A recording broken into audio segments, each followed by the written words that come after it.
The Wildcats return home with the push to the postseason in full bloom. But their opponents today, one of the hottest teams, not only in the conference, but in the country, with their eyes not only on the Big East postseason, but the national picture as well. It's the UConn Huskies and the Villanova Wildcats here from Plymouth Meeting, Pennsylvania.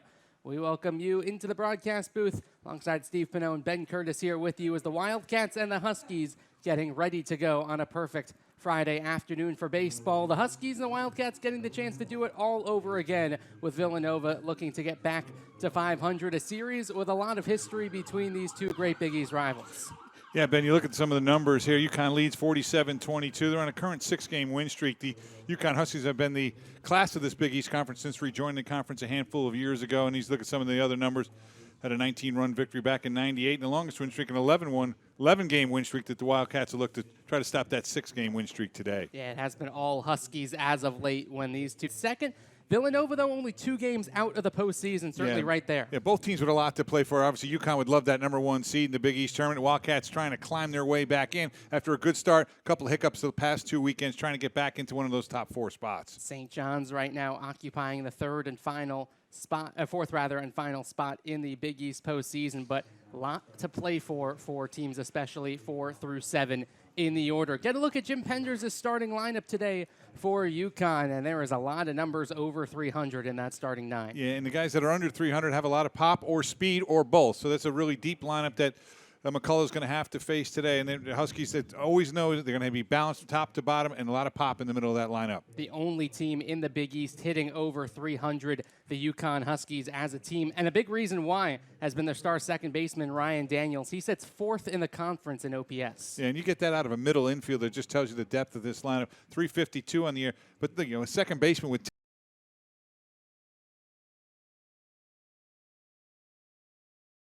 power. There's only 4 guys in the Big East who have a batting average of over 300 and have 10 or more stolen bases. Daniels is one of them. So it'll be a big test for this Villanova lineup to get a look at how the Wildcats will start out today. Austin Lemon back in the leadoff spot. He's had a great year. Yeah, he's a couple of changes with the left-handed starter today for the Huskies. You see Colin Quintano get a start at first base, and they'll go with out in center field. Austin Lemon will move in, and they'll have Connor Hale come off the bench as well. And it'll be the senior Luke McCullough who will start on the mound today for Villanova. Catching him will be Jason Neff, who's had a really solid season in his final year with the Wildcats. The former Richmond Spider had a 4-hit day against St. Joe's last time, his 2nd of the season. Yeah, some of those power numbers, you look at 13 home runs, over 50 RBIs on those are power numbers here at Plymouth. You don't see that often. He's been a beautiful bright spot in the middle of that lineup since coming over from Richmond. One of the biggest ballparks in the conference, but Neff has made it look awfully small at times, and he'll look to do so again. It's the Huskies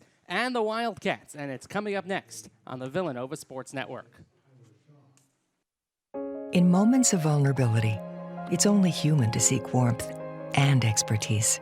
Mainline Health is the place where both your health and humanity matter, where ultrasounds come with understanding, where tests are met with tenderness, where EKGs are as important as empathy, the place where you will never be your only advocate, the place for a lifetime of care delivered neighbor to neighbor.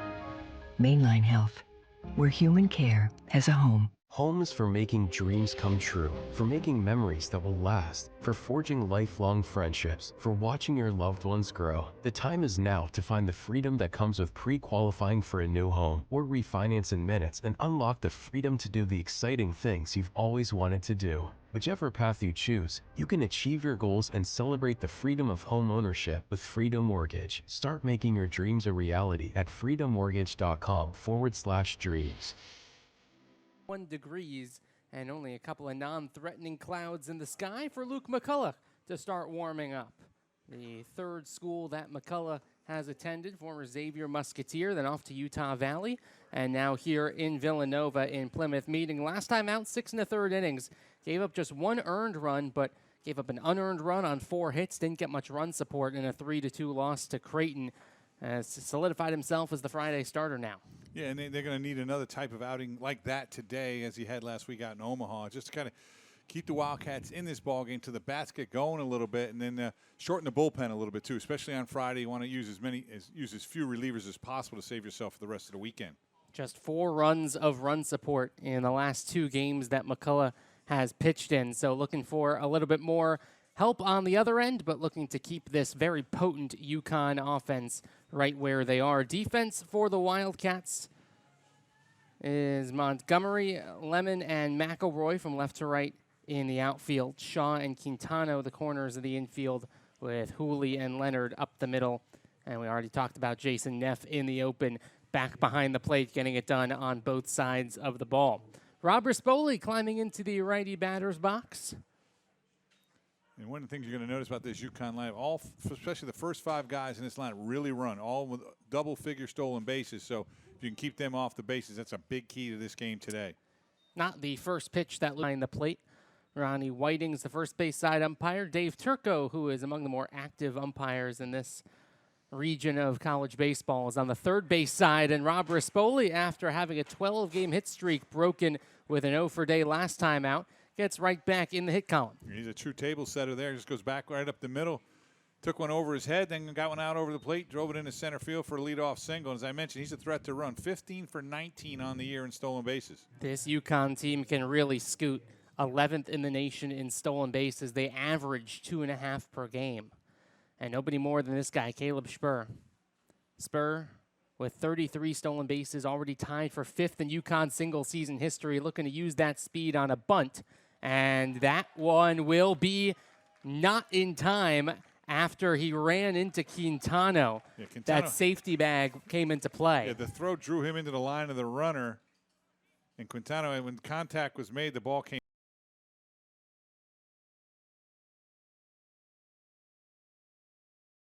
The orange base now there as an avenue for the runner to run in.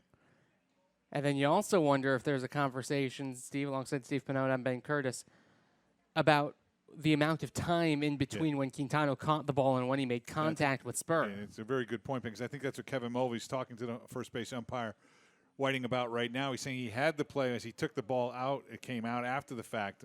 Now he's asking the home plate umpire if he can give it a look. So already some stuff to sort through. It's Brian Peterson giving an explanation to Kevin Mulvey, and all the umpires are going to come together and they're going to have a look at this. So just the second batter of the game, and it was a great play by Spur to get that bunt down at just the right spot and just the right weight. His bunt with him squaring around that early is just a sacrifice, but the speed is just kind of a bonus if you can leg it out. I was very surprised that Penders decided to bunt there with, coming in and Spurs hitting over 300. I thought they might go for the big inning early, but the ball, I think that's the decision the umpires are going to make. It's kind of out at second base where on the transfer you can see he's taking the ball out to make a play. Well, there's no real other play to make for Quintano there at first. He's just taking the ball back to his body, and it fell out, and we'll see what they decide. Yeah, it's a difficult kind of judgment call that, and in fairness, we'll see what happens for Villanova, but not exactly what review was designed for, as much as the, clear-cut, safer out calls where it is definitive one way or another. It's factual and not a judgment call, but they're going to have an ability to take a look at this and perhaps see on which side of the first base line Caleb Spur was running on, too, which could come into play. Yeah, that could be an interference call. They could make that one, which is an easier call than did he have the ball long enough, not long enough, would be a much more judgmental call than just, hey, he's inside the baseline, he's out, or he's in his running lane, he's okay. New safety bag to make sure that pitchers and first basemen who are covering first base don't get spiked, and there are fewer collisions like that. Have come in.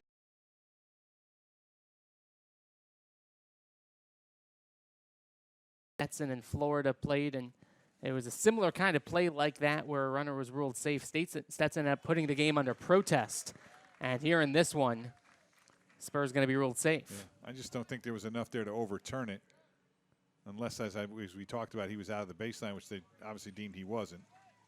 So we talked about Ryan Daniels and how much of a problem he has been this year for opposition. He's got a big chance to strike first here in the top of the first. So I'm assuming that's an E1 because the throw took Quintano into the runner.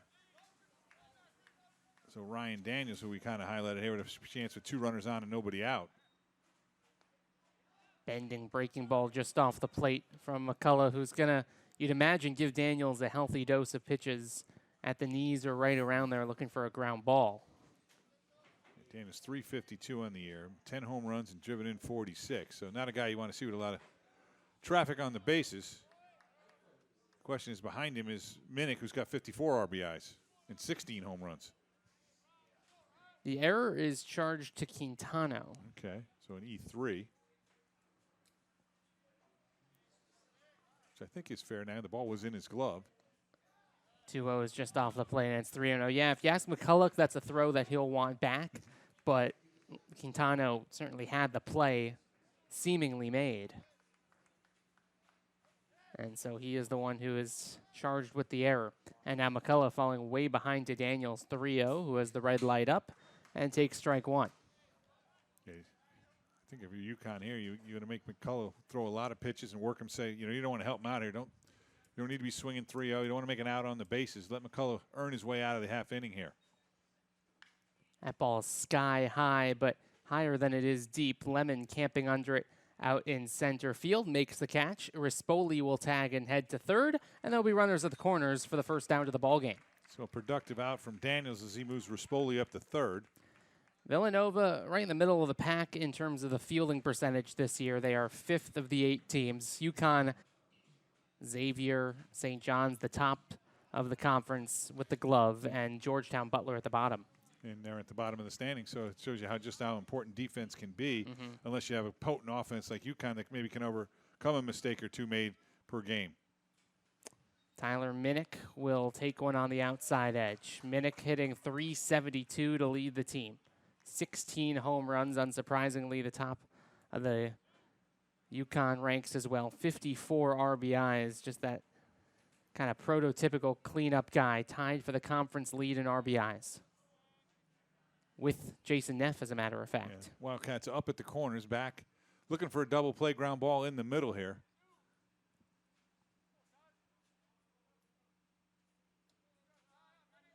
Cooley and Leonard, the combination at shortstop and second. That one just off the plate, a little bit outside to Minnick. Yeah, Neff hit him right in the area out of Reading, Pennsylvania originally.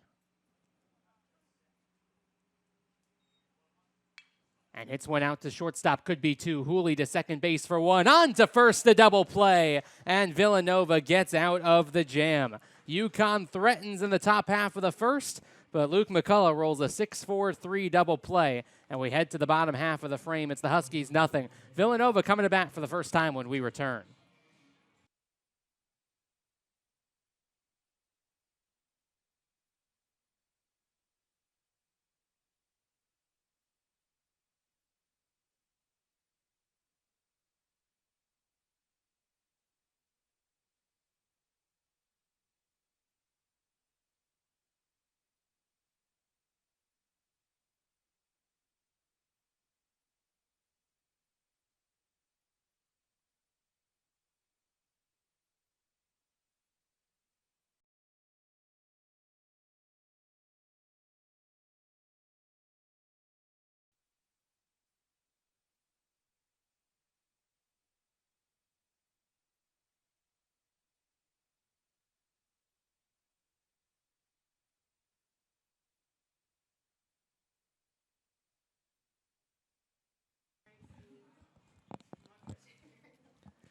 Oliver Pudvar was sitting in the UConn dugout, perhaps thinking he would have had a lead to work with, but a big double play still keeps this game scoreless, and so the Southpaw will warm up in still a tie ball game. First year with the Huskies for Pudvar after 2 years at Manhattan.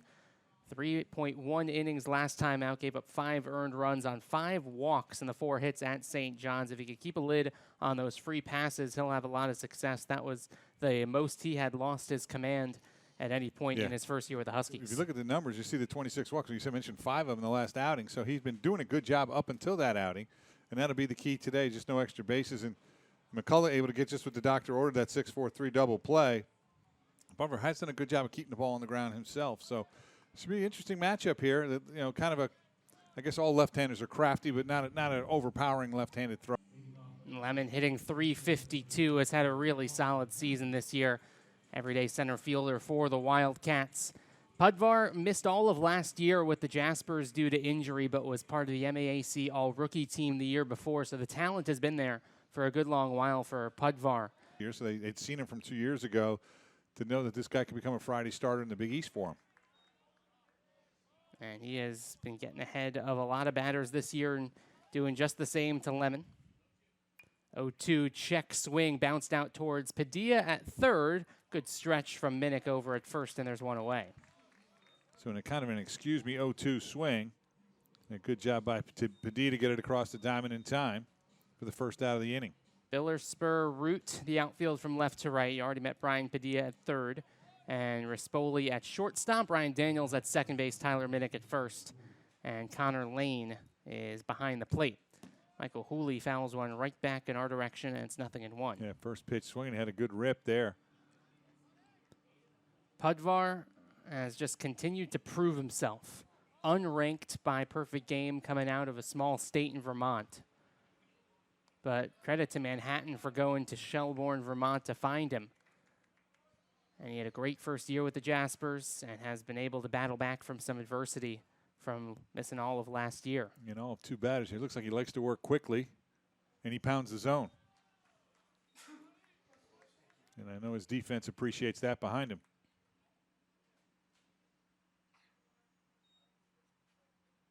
1-2 is so far for Oliver Pudvar.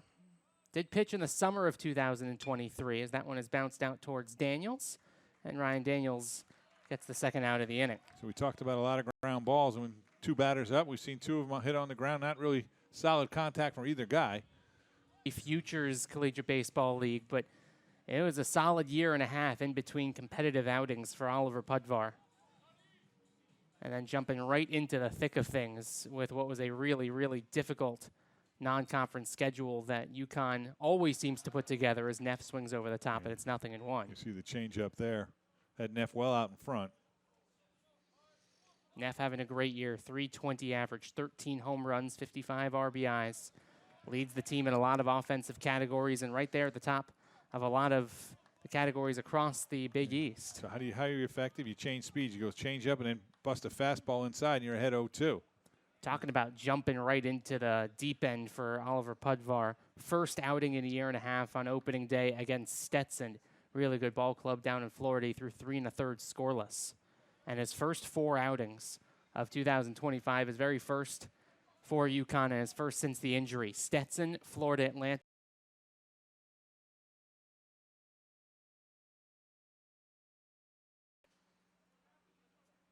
That was a big win for the Huskies over Miami. Team that's always tough to beat, and that was down at Mark Light Field, too, in Coral Gables. Right after Villanova was in there on a midweek, they came down on the tail end of their spring break. 2-2 is crushed out towards left field. Way back is Biller. He leaps. It's out of here. You just can't leave a pitch up like that and up and over the plate to Jason Neff, and he didn't miss it. Home run number 14 on the season for Jason Neff's career year. And the Wildcats strike first. It's 1-0. And you said it, Steve. That one just caught too much of the plate. And Neff is going to end up doing that more often than not if you leave it there. He went in and out, and this one went right down the middle. Outer half, but just caught too much of the plate. Bo's got no chance. Gives it a jump, but he had no chance at that one. So the first big extra base hit of the day comes from among the more likely candidates. It is the first home run in the last 4 outings that Pudvar has allowed. You see Josue Valdez's numbers. He's up to 292 on the year. He's had a really good second half. He's kind of a part-time player early in the year. He's kind of taking over at that DH, and then he'll catch when they want to give Neff a day off his feet behind the plate. It'd been over 17 innings since Pudvar had last allowed a home run. As Valdez hits one in the air down the right field line. Root going a long way for it, and he'll run out of real estate. So Pudvar again ahead now. It's 2-2. But before Neff's big home run, we were talking about the full 3-game set against Florida Atlantic that they took 1 of 3, and Oliver Pudvar will take that one on the outside edge. Valdez down on strikes, and the inning is over. But not before Jason Neff goes yard to put Villanova up 1-0 through 1 on the Villanova Sports Network.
Alongside Steve Pannone, Ben Curtis here with you. Glad you're spending some of your Friday afternoon with us. Get a look at the defense yet again for Villanova that's already made a big play. The 6-4-3 double play to Minnick that Hooley and Leonard were able to turn, one of the biggest plays of the first inning.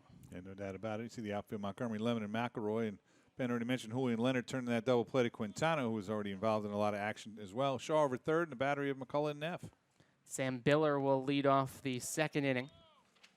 Biller, the first player in the order today with a batting average of under 300, but he's got 8 home runs and 37 RBIs, plus 18 stolen bases to make up for it.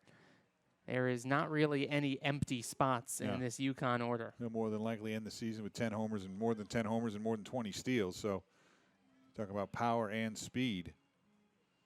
And just to wrap up the rest of the conversation about how the Huskies have challenged themselves out of conference. Talked about FAU, Stetson, Penn State, Missouri, also Southern California, UCLA, Vanderbilt.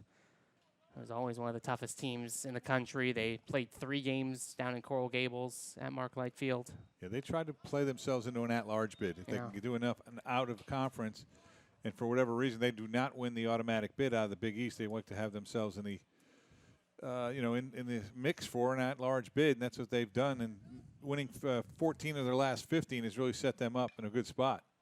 That one sprayed foul. Going to be a really long run for Montgomery, and he's not going to get there. They played both Duke and North Carolina on the road. Obviously easy enough to get from one to the other. And a 3-game set against one of those schools that, to the layman, doesn't really sound like a difficult challenge, but college baseball people know how tough Campbell is, especially in Bowie's Creek. They took 1 of 3 against the Camels, who are one of the more impressive programs, given the context of everything that program has to work with in their conference. Another long run for Montgomery, and again, it's on top of the batting cage. But you said it, the opportunity for an at-large is certainly there for this UConn team. Their RPI is hovering right around that kind of bubble territory. Yep. You Huskies will finish up with Butler next weekend. Obviously, they'd love to win the Big East tournament and take any sort of drama out of it. But right now, 40 is their RPI. Best in the Big East is Xavier at 33. And that ball is crushed by Biller out towards right field. McElroy can only watch it go. An answer of a solo home run from Sam Biller, his 9th of the year. That erases the Neff solo shot in the first, and this game is tied here, top 2. That's his 9th home run of the year, and he just shows his power. That's a nice, level, easy swing, and he drove it out to right center field, no doubt about it, and get the Huskies back even. Sam Biller, the senior, with a titanic swing. Graduate student, as a matter of fact, out of L.A., got the chance to go back home for those games against USC and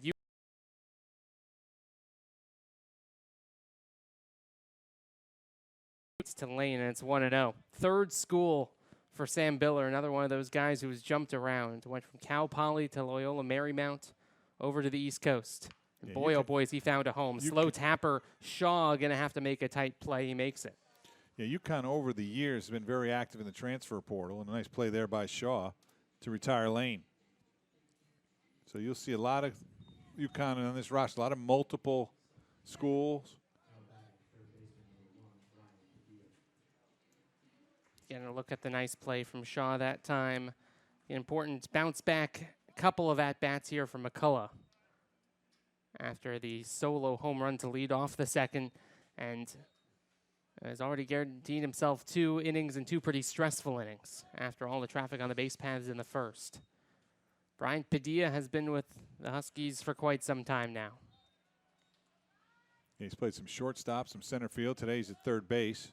So obviously a versatile defender as well, as you had a chance to look at his offensive numbers. That one just a little bit upstairs. Graduate student from Brooklyn, New York is Brian Padilla. All 5 years with the Huskies. Takes a strike on the outside edge. Did walk twice his last time out. Scored 3 runs against Rhode Island without an official at-bat recorded. It comes up empty on the 2-2 that broke away from him. Yeah, nice slider there from McCullough. He gets Padilla to wave at that weakishly. Just his 4th strikeout of the last 7 games for Brian Padilla. Puts the ball in play a lot, but came up empty that time for the first strikeout of Luke McCullough's day. The designated hitter Grant MacArthur to step in.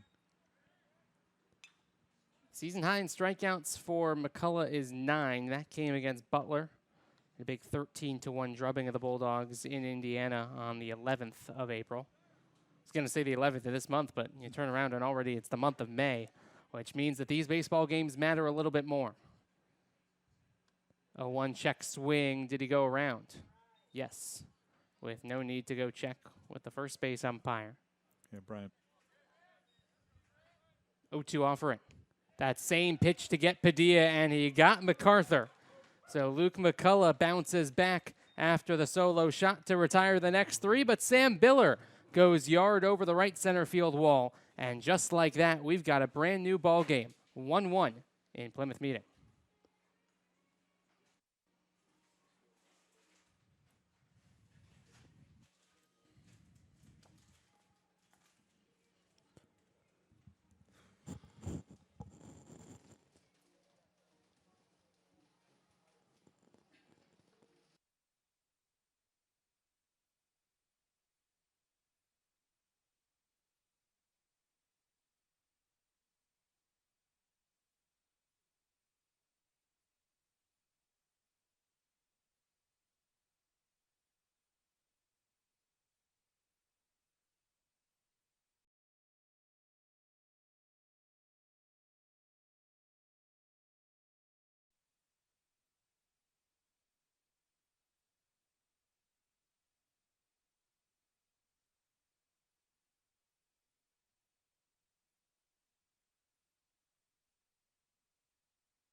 This UConn Huskies team has erased a 1-0 deficit and now go back to the field for the bottom half of the 2nd inning. There you see how their defensive alignment shakes out.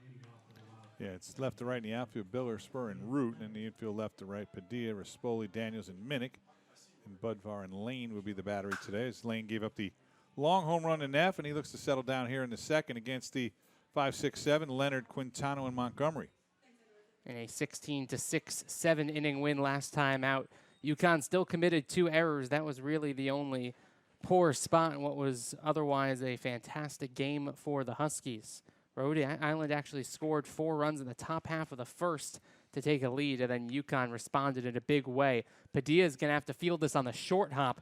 Made it almost a little bit more difficult for himself than he had to, but made the play anyways. Looked a little indecisive in how he wanted to go at it. He said, well, let me go attack it, and then made the nice scoop and throw. Probably could have played back on that and got a better hop, but was able to make the play.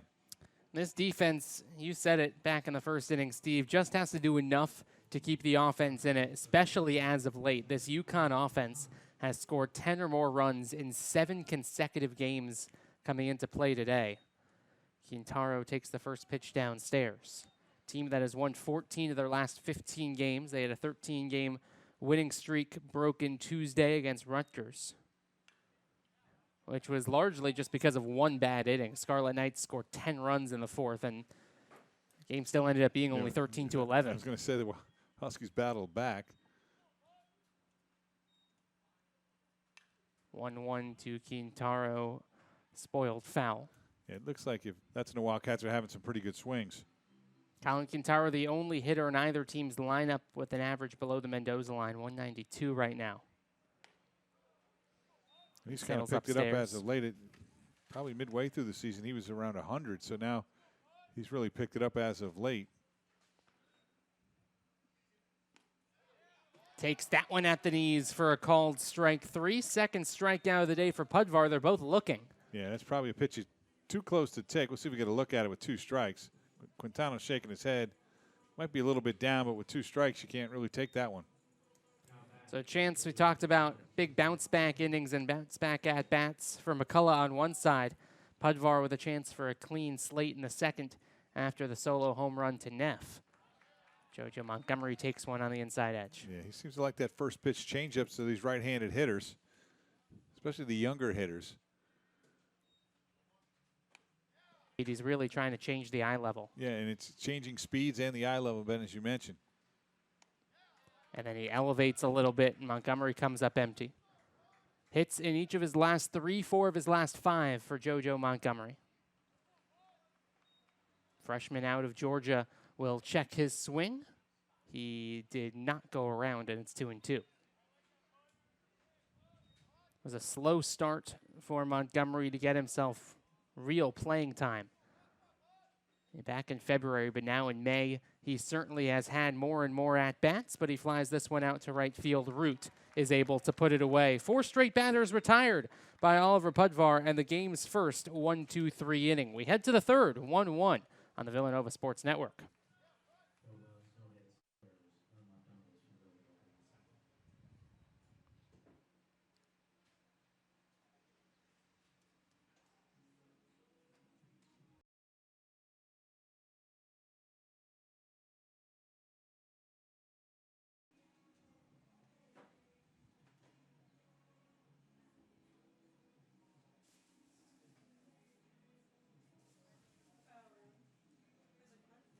Cool. Both guys have homered, right? No, minute ground to the double play. Bill or homered. Yeah.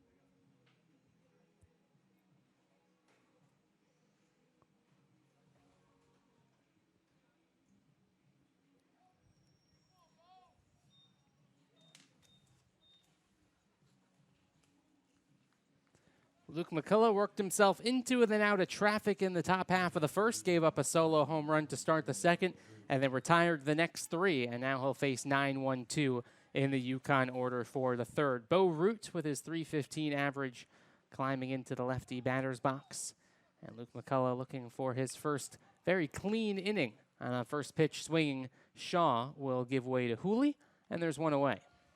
So 1 pitch, 1 out here for McCullough in the third.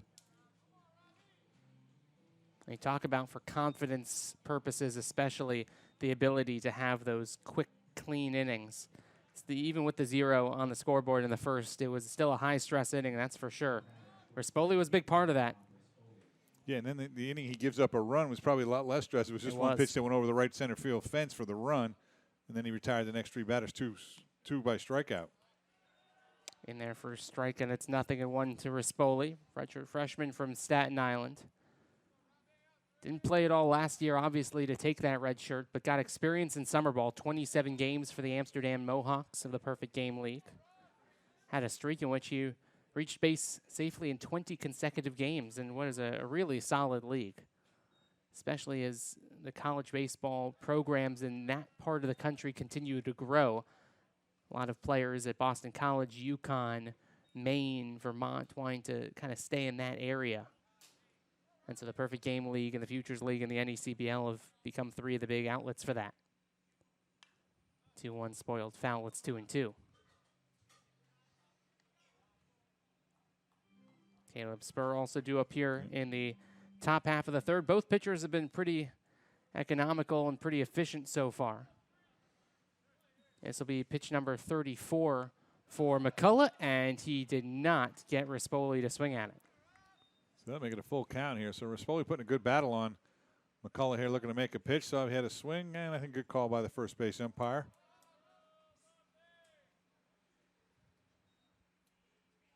The payoff is off of his fists into right center field. Lemon on the run. It hung up just enough for him with those big gaps in right center field here in Villanova Ballpark for Lemon to chase it down. Yeah, he's able to come up with it in right center, as Ben mentioned. Just hung up there long enough. Lemon got a good jump, too, though.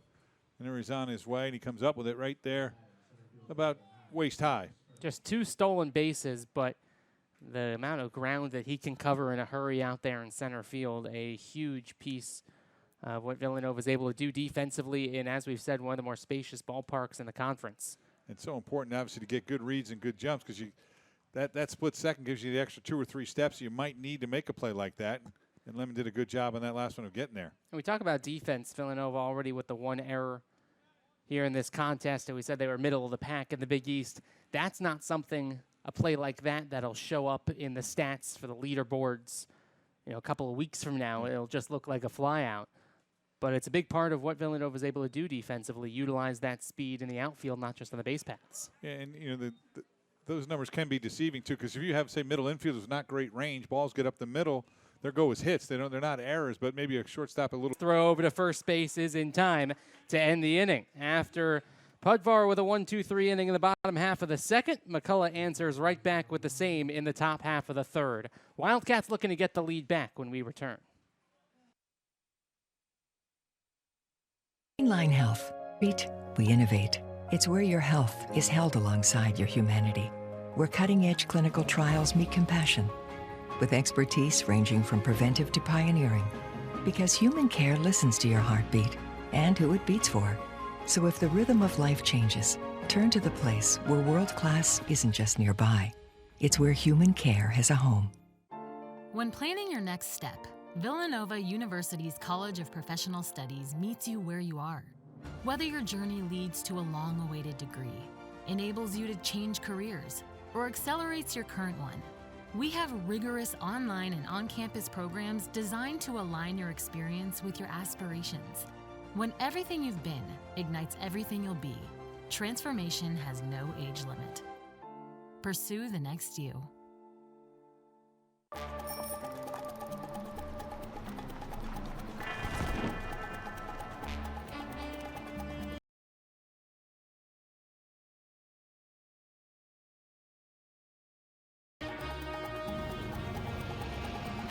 You can't hide what makes NJM Insurance so great. Although some may try. We're proud to put policyholders first. No jingles or mascots, just great insurance. NJM.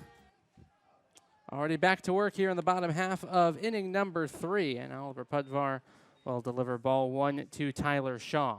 Shaw with an average just teetering over 200 at 202, and he goes after the 1-0 for a shallow pop-up right behind the second base bag. Daniels will track back, and just like that, there's one gone. Yeah, both pitchers been pretty efficient. We talked about the long first inning from McCullough, but he was able to get 2 outs with 1 pitch to kind of stabilize his outing so far. And Pudvar, who we talked about his ability to work quickly, and he's been throwing strikes, so he's getting a lot of early swings in the count. 33 pitches, 2/3 of them have been strikes. McElroy will watch ball 1, and a good mix of different ways to get outs, too, for Pudvar. 3 ground outs, 2 strikeouts, 2 flyouts. Only base runner of Villanova's day has been the Jason Neff solo homer. Yeah, really a lot of soft contact, except for a ball that went about 390 feet off the bat of Jason Neff.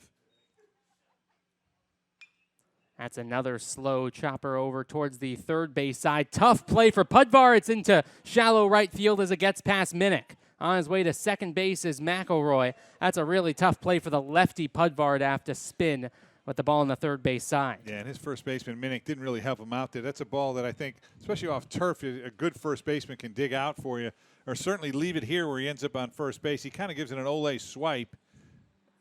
That's not really a, looks like an experienced first baseman there, and gets by him, and now there's a runner in scoring position. It's an easier play for Padilla, the third baseman, too, coming in. And he's more accustomed to making that throw across the diamond, obviously, than a pitcher is, especially a left-handed pitcher turning his body all the way around to throw to first. That's a really difficult play to reset your feet on line like that. And now Lemon's able to punch one out towards left field. That gets down in front of Biller. McElroy will slide over at third. He lost his footing and kind of slid to the ground just to slam on the brakes so he could return. And he initially kind of held up. A good job by Biller out there to deke him a little bit like he was going to catch it. And you'll see, maybe you see Miller coming, kind of dekes him there, and there's just really no chance for him to score, especially with 1 out here. And Julian Neff coming up. Good decision by Eddie Brown not to take any chances there. Austin Lemon had to kind of deploy the flaps there to make sure that he held up. I didn't try to test Biller at the plate. So runners at the corners now for Michael Hooley. He hits one out towards shortstop. Rispoli's able to make a diving stop to second base for one. Not in time for the double play. And Villanova grabs the lead back. Yeah, that's a heck of a fielder's choice. Rispoli took a hit away from Hooley, but Hooley busted out of the box, beats the double play, and he'll pick up an RBI, and the Wildcats, more importantly, get a 2-1 lead. That ball was hit squarely by Michael Hooley. And Rispoli did really well to at least give himself a chance at 2. Just the amount of time it took for him to find the baseball and get it to second was enough for Hooley to be able to reach. He runs well, does Michael Hooley. It's tough to double him up. Yeah, and then chance to see Neff. Especially as you said, if there's nobody on, you'd imagine Neff is going to get a fair share of pitches that you don't want to see as a hitter. So Wildcats looking to add on to this 2-1 lead here and put a crooked number up. They've got one across here in the third. That one brushes Valdez off the plate, who is a very good hitter in these kinds of situations. 400 average with runners in scoring position. It does a lot of his damage to right center field. That's where he has most of his power. See if he can get something to drive on 2-0. That's the kind of pitch you want to take the other way. But he took it for a strike. Valdez struck out looking back in the first. 3 hits so far for Nova. 1 run on 2 hits for the UConn Huskies. 2 ones in there for a strike. That's a good pitcher's pitch for Pudvar. Not a ton that Valdez can do with that. 2-2. Cut on and missed. Blew the elevated fastball past him, and the Villanova side is retired in the third. But an error sets up an opportunity for a RBI sacrifice fielder's choice for Michael Hooley. And Villanova grabs the lead back. It's 2-1 through 3.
Power all across this ball game on both sides.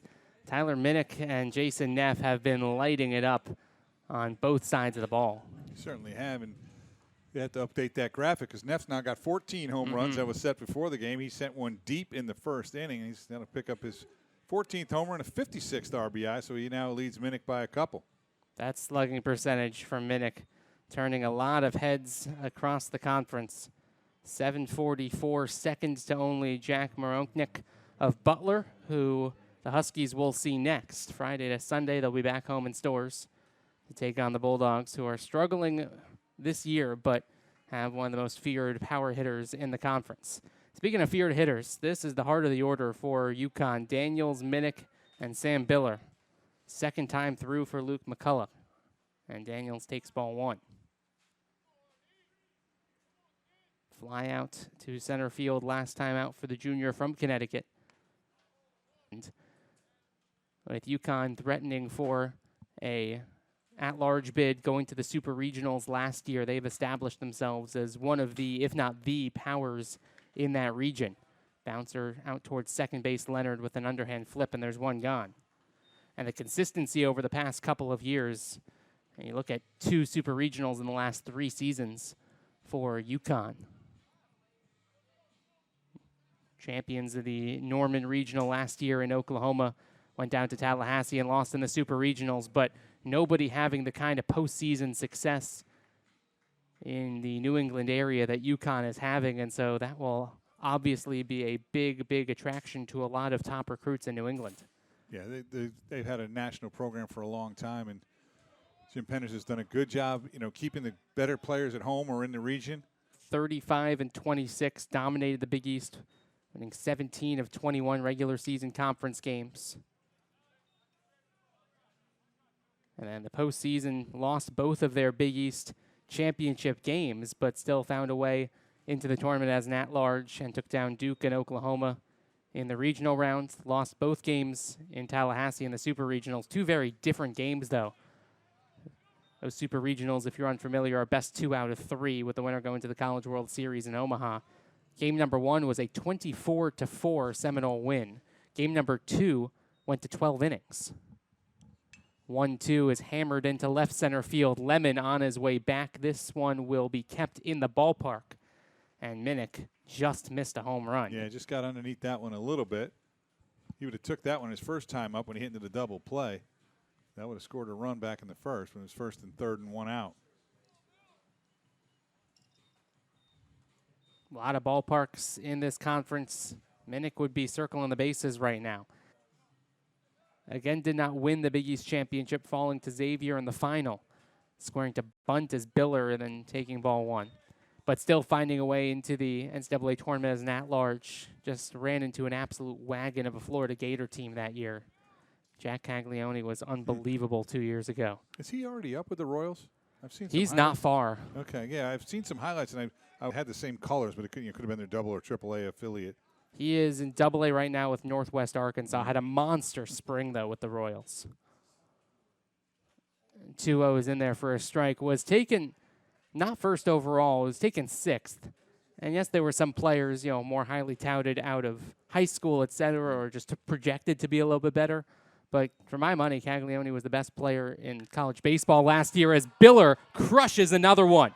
2 swings and 2 home runs for Sam Biller. Speaking of crushing the ball. Yeah, Biller seems to like this ballpark. As Sam has been mentioned, 2 swings, 2 home runs. He said he was probably getting 4 of them with 1 swing. UConn won't mind that one bit as they tie this game back up here in the top half of the 4th. Just left too far over the middle of the plate for a hitter as good as Sam Biller. So we talked about maybe Neff not seeing too much to hit. I don't think Biller's going to see much to hit the rest of the day either. Connor Lane takes one inside. But Caglione, I think, was the best player in college baseball last year. Royals took him 6th overall. I think that's one of those where you just look at a guy and say, hey, college baseball was probably the best player. Kind of fell into their lap at number 6.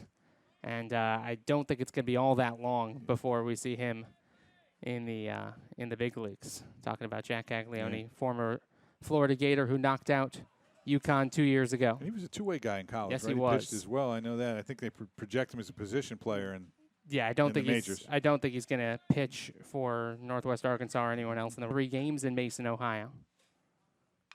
Ball's tapped foul, and it's 3-1. Then won the College Park Regional and lost a heartbreaking 3-game Super Regional at Stanford, who was the number 2 team in the nation. Yeah, I think they won the first game of that Super Regional, They did.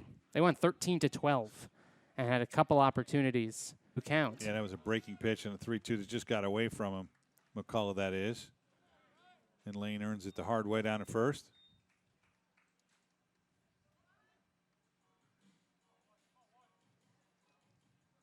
This Husky team with a lot of experience in winner-take-all games. Played that, just looking back to 3 years ago, winner-take-all in the Super Regional. They played a winner-take-all in the regional rounds. They only had to beat Maryland once of twice. They lost the first one in 11 innings and then won it in Game 2. And then in the past couple of years, have had a lot of experience playing high-level postseason baseball, and that just continues to lay the groundwork more and more for Jim Penders in now year number 22. Leading the way for this Husky team. You can argue he's done as good of a job in college baseball as anybody in the nation. I played against his father in high school. His father was a high school coach at East Catholic in Manchester for a long time. Brian Padilla goes after that one.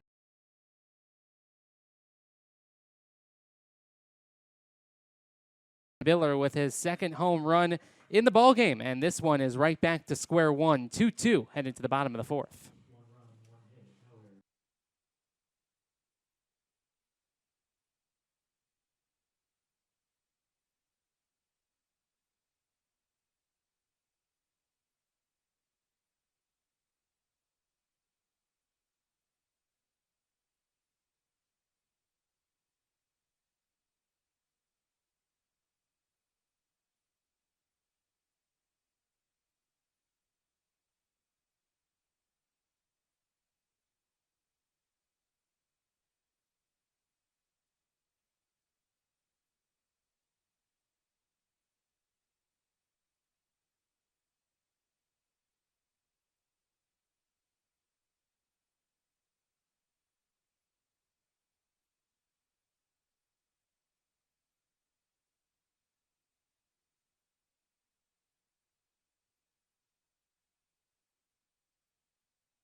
Brand new baseball game. 2 runs on 3 hits and an error for both.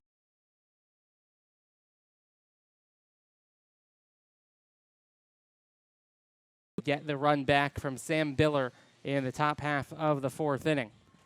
Oliver Pudvar has twice conceded the lead, and twice his offense has picked him back up. We talked about the run-scoring errors for Villanova, run-scoring issues, I should say, for Villanova. When McCullough has been on the rubber, it's not really been the same kind of issue for Pudvar, who has gotten more than his fair share of run support, especially over the past couple of games mentioned. It's been 7 consecutive games for UConn, scoring 10 or more runs. Last time out for Pudvar, he did give up those 5 runs, but 13 runs for UConn. And over the last 3 games, 25 runs of run support. That's over 8 per contest for Pudvar. First pitch swinging is Leonard. Right there is Rispoli, and there's 1 gone. So 1 pitch, 1 out. And I think seems to be an MO for Villanova to try to get after Pudvar early. It's something that's going to be in the zone, and they're getting their hacks to no avail there for Leonard.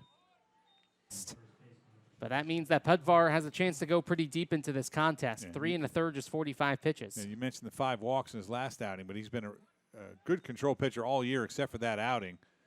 And you can get a first pitch fastball. You're going to try to put a good swing on it. Season long for Pudvar is 7 innings. He did so 3 times, 3 in a row, in fact, against UNC Greensboro, Xavier, and Creighton at the end of March and the start of April. Colin Quintaro struck out looking his last time up. He pops this one in the air into shallow left. Biller will let Spur come on in to make the catch. The captain of the outfield, the center fielder, calling off the left fielder, and there's 2 gone. Good communication out there. It looked like Biller was going to take that ball, and Spur came in and says to play for the 2nd out. And Pudvar can throw a lot of pitches, talking about how deep he may go into this game. Threw 123 pitches in that game against Xavier, which you don't see all that often anymore. No, that's for sure. See it more in the college game. Certainly you won't see 123 in Major League Baseball anymore. 0-1 to Montgomery is down the right field line. Root charging at about Pudvar, 100 or more pitches in 5 of his last 6 outings. A long, long way from the finish line for Pudvar if he keeps up this kind of momentum. 0-2 to Montgomery. Checked his swing upstairs, didn't go around. Oh, Pudvar was 1/3 of the way to the foul line. They all tried to sell it, and first base umpire Ronnie Whiting wasn't going for it. I don't think he went. Well, maybe he did. Maybe he got away with one there, so he looked like he kind of pulled it back pretty quick. That is a far, far tougher call than a lot of people realize down that first base side in real time. But UConn will say that the ball won't lie as Root is able to make the catch and another 1-2-3 inning. The second one of the day for Oliver Pudvar. We've played 4 innings on the main line. It's 2-2.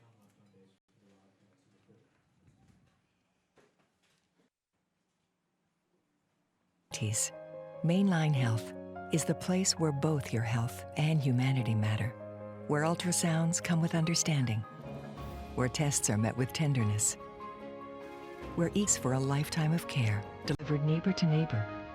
Mainline Health, where human care has a home. Home is for making dreams come true, for making memories that will last, for forging lifelong friendships, for watching your loved ones grow. The time is now to find the freedom that comes with pre-qualifying for a new home, or refinance in minutes and unlock the freedom to do the exciting things you've always wanted to do. Whichever path you choose, you can achieve your goals and celebrate the freedom of home ownership with Freedom Mortgage. Start making your dreams a reality at freedommortgage.com/dreams.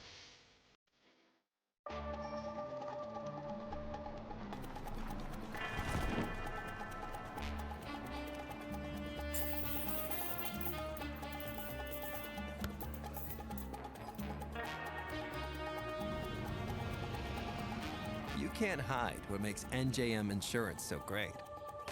Although some may try. We're proud to put policyholders first. No jingles or mascots, just great insurance. NJM. Grant MacArthur will lead off the top half of the 5th. Good ball game so far, 2-2. Right back in the 2nd with a Sam Biller solo shot. Michael Hooley with a fielder's choice for an RBI in the bottom of the 3rd, and then Biller with a home run in the bottom of the 4th. MacArthur will send this one all the way back to the track, but Villanova Ballpark able to hold it in. Yeah, it's about a 395-foot out there from. Led in this contest, but twice Villanova has grabbed a lead and twice UConn has answered back in the ensuing inning. Get a look back at the play from Lemon. Talked about all the ground that he covers out there, making it look awfully easy. Bo Root had the final out of the bottom half of the fourth, and he takes a strike. It's 0-1. Good crowd on hand. And some of the Huskies fans. Beautiful day for baseball, about 82 degrees at first pitch. Some of the Huskies fans not too thrilled with the last call. Light breeze blowing in from left field. Normally here at the Villanova Ballpark at Plymouth, you see that wind kind of coming in from left. First year with the Huskies for Bo Root. He hits that one into center field. Lemon will make the play, and Austin Lemon has the first 2 outs of the fifth as he puts away Bo Root. 3 years at Middlebury College, Division III NESCAC school. Yep. His first team all-conference last year, making the jump up to D1.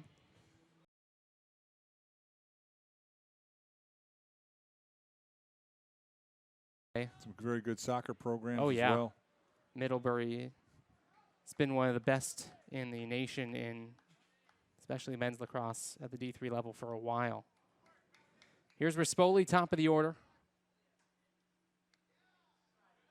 Curveball that just bent a little bit too late. It's 1-0. Yeah, it might have been up just a little too. Single back of the first inning to lead things off for Rispoli. He was stranded at third. Coming up empty on the 1-0 curveball. Good slider there from McCullough. Now, would we call it a slider or a sweeper now? It's hard to tell the difference. You're right, and I can't either, so I'll call it whatever you want me to. We'll call it a swing and a miss, right? That we can get right. That kind of gradual change in nomenclature that I don't know who came up with it first. But it's stuck. And yeah, we've all just kind of agreed that it's a sweeper now. But when you ask old school coaches, what does he throw? It's still fastball slider. Yeah. I don't hear, it's the younger generation. I think it's come up with the sweeper. See what McCullough goes to here, 1-2. It's back up the middle, right into his midsection. And he's able to knock it down and throw over to first base to end the inning. Kind of shot putted it over there, but he got it there. However, you can do it for Luke McCullough for your second 1-2-3 inning of the ball game. We're halfway through at Villanova Ballpark. Wildcats looking to get the lead right back.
Oliver Pudvar trying to hold serve here in the bottom half of the fifth inning. Villanova looking for the first win of a 3-game set against these Huskies. You can see they've dropped each of their last 4.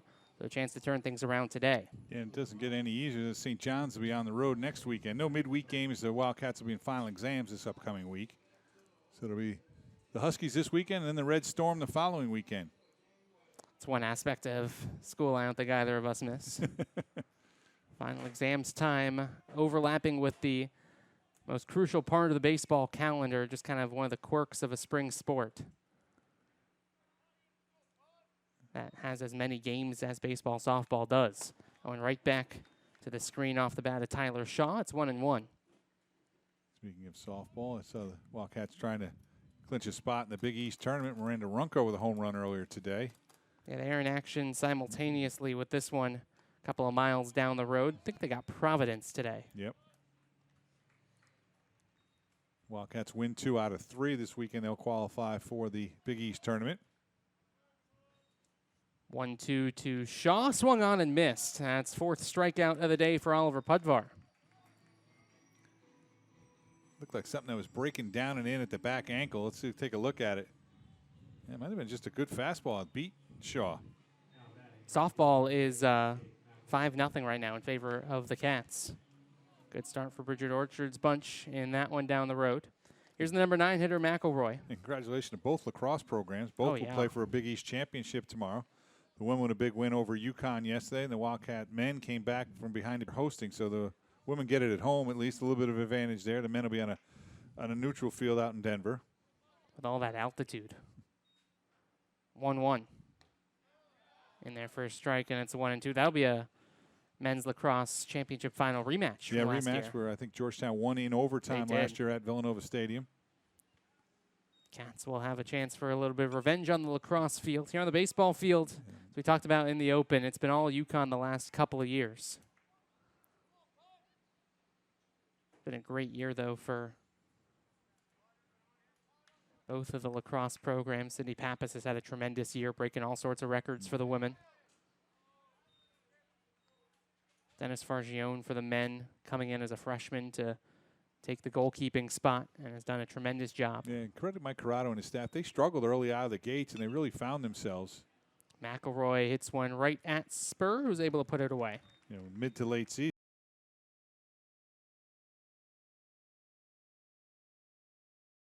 Conference leading into the Big East schedule against Brown that they were able to win and turn around the entire season. Had a couple of 2 or 3 goal losses that they are unable to come away with the victory and fall below 500, and then just all turned it around at the right time. Here's Austin Lemon looking to turn this tie game back into a lead for the Wildcat baseball team. 1 for 2 day for Lemon. And quickly 0-2 from Pudvar. Yeah, quickly, the key term is Pudvar just toes to rubber and fires. Slow bouncer over towards Daniels, has to charge it, throw back across his body, and it has been 7 consecutive batters retired by Oliver Pudvar. We're on our way to the 6th inning here at Villanova Ballpark in Plymouth meeting. UConn 2, Villanova 2. In moments of vulnerability, it's only human to seek warmth and expertise.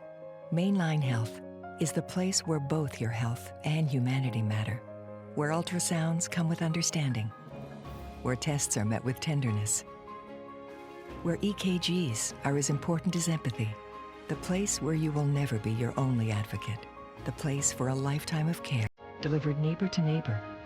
Mainline Health, where human care has a home. Home is for making dreams come true, for making memories that will last, for forging lifelong friendships, for watching your loved ones grow. The time is now to find the freedom that comes with pre-qualifying for a new home, or refinance in minutes and unlock the freedom to do the exciting things you've always wanted to do. Whichever path you choose, you can achieve your goals and celebrate the freedom of home ownership with Freedom Mortgage. Start making your dreams a reality at freedommortgage.com/dreams.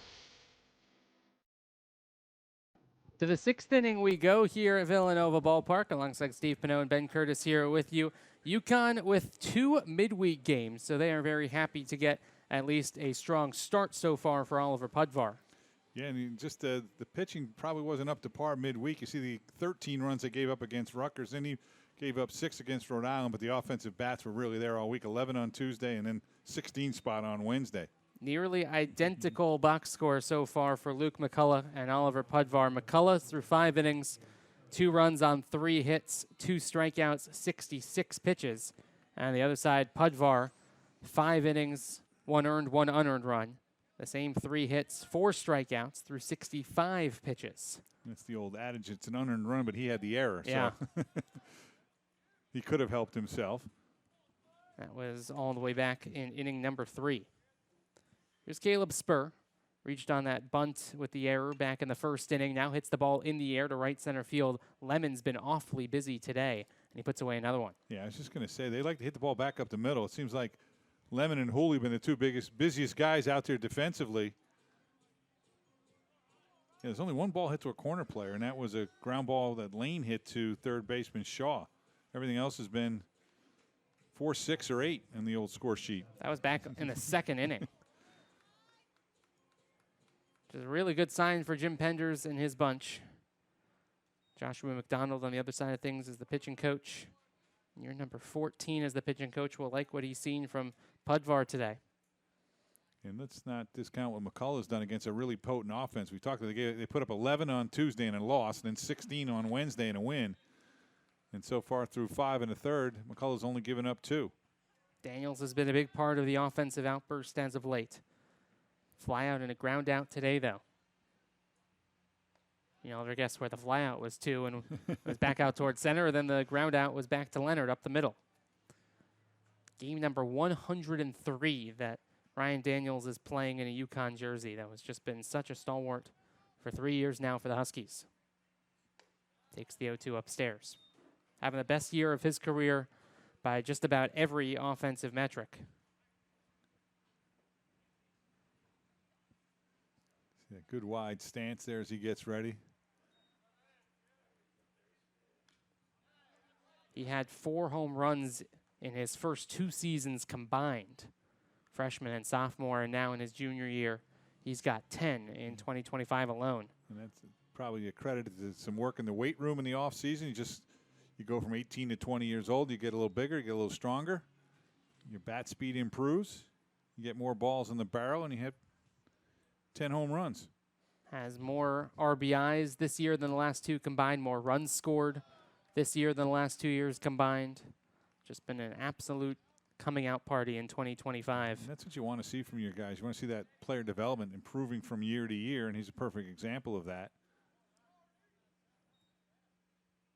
2-2. Big. And that's what you hope of, Villanova, you look into their future with, Lemon, a freshman, Montgomery, a freshman, Leonard, a freshman. You've seen Freitag a lot this year as a freshman. Those guys can take the step next year. You have a pretty potent lineup right there with they'd be 4 sophomores. Good take 2-2 from Daniels, and the count's full. Julio will be back. He's a junior. He's made the step every year. He's 318 this year with much more power, 6 home runs, and he's driven in 21. This part of the game is something that Daniels has done well ever since he got to Storrs, which is the patience. Working the count full again, the 3-2.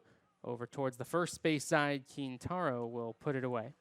Colin Quintano, making it the second out of the top half of the 6th. That one right off the end of the bat. Quintano got a nice little hop, took it unassisted for the second out of the inning. Just too far out in front for Ryan Daniels. Kind of rolled over on that one. An easy pay for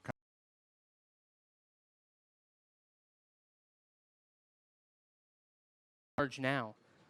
Huskies had a chance to grab the lead in the top of the first. Runners at the corners, only 1 out for their best power hitter. And you want to get him out because look who's on deck. Mr. 2 home runs today, Biller. You'd like to face him at least leading off the inning, not with someone on base.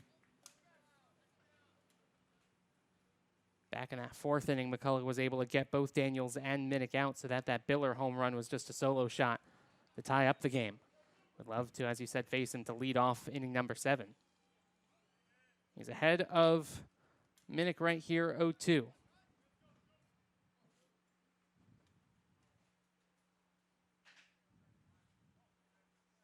Pitch clock down to 3. McCullough has to go. The 0-2 offering. There's been trying to be the put-away pitch for McCullough today. That one's just too far out of the zone. That no way you're going to get Minnick to offer it that. Oftentimes after that slider, sweeper, or whatever you want to call it, he goes back to the fastball upstairs, shaking off Jason Neff. Trying to elevate it and get it out. Looks like they're not on the same page here. He's got to go, though, with 3 seconds left again. Goes back to that slider. And now, if you're Minnick, you're probably sitting fastball here. He's missed pretty badly with 2 sliders. This is where it helps to have a guy like Biller behind you who's hitting 2 home runs. You're probably going to get a pitch to hit here in the next 2. And Minnick has all of a sudden worked the count back full.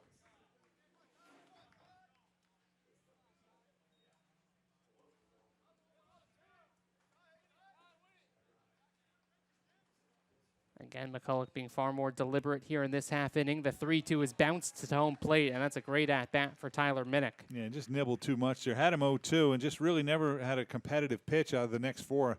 Well outside or bounced one. And here comes Jabin Weaver, and they're going to talk about their approach to Mr. Biller here. First multi-home run game of Biller's season, and therefore his UConn career. Year number 1 with Biller after coming over from Loyola Marymount and Cal Poly before that, out of Harvard Westlake High School, which is a tremendous athletic program down in Southern California, most famous on the baseball side of things for having the best high school rotation, maybe in high school baseball history. At one point at the same time, they had Max Fried, He's pretty good, by the way. Lucas Giolito, He's good, too. and Max Fried. Jack Flaherty, I should say. Yeah, Flaherty, Fried, and Giolito, who were all opening day starters at one point. Yeah. And you think about wrapping up algebra class, thinking about how lucky you are to have avoided Jack Flaherty, and then Lucas Giolito comes right back out at you. Yeah, being a Yankees fan, I'm not watching a lot of the Braves. I knew Fried was good. I didn't know how good he was. Oh, he is. He's phenomenal. He's had some of those elbow issues, but at his top of his game, he is as dominant as any. Yeah, that can't be fun at all once you wrap up chemistry class. To go and face what had to have been high 80s, maybe 90s for Flaherty, Giolito, and Fried. First pitch to Biller is into the left center field gap. On the move is Montgomery. He is going to be able to run it down. So Biller gave it a ride all the way into the left center field gap, but Montgomery with good speed is able to take a good angle of the ball and make the play. Oh, Biller hits another baseball hard, but the Villanova defense rises to the challenge. JoJo Montgomery running it down and keeping this game tied.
To the bottom of the sixth inning we go. Heart of the order due up for the Wildcats. Nobody has scored since the top half of inning number 4. Alongside Steve Pannone, Ben Curtis here with you. Villanova Sports Network on this Friday afternoon. Very pleasant Friday afternoon for baseball. There's an opportunity here for Villanova. 2-3-4. It's Hooley, Neff, and Valdez to try to scratch one across here and get a lead going into the last 3 innings. All 3 of the hits for the Wildcats have come from the top third of the order. Lemon with the 1 hit, Neff with the 2. Only player to reach in any form for hitters 4 through 9 in the order was the McElroy error that he was able to reach on. It's a swinging bunt to the first base side that goes foul.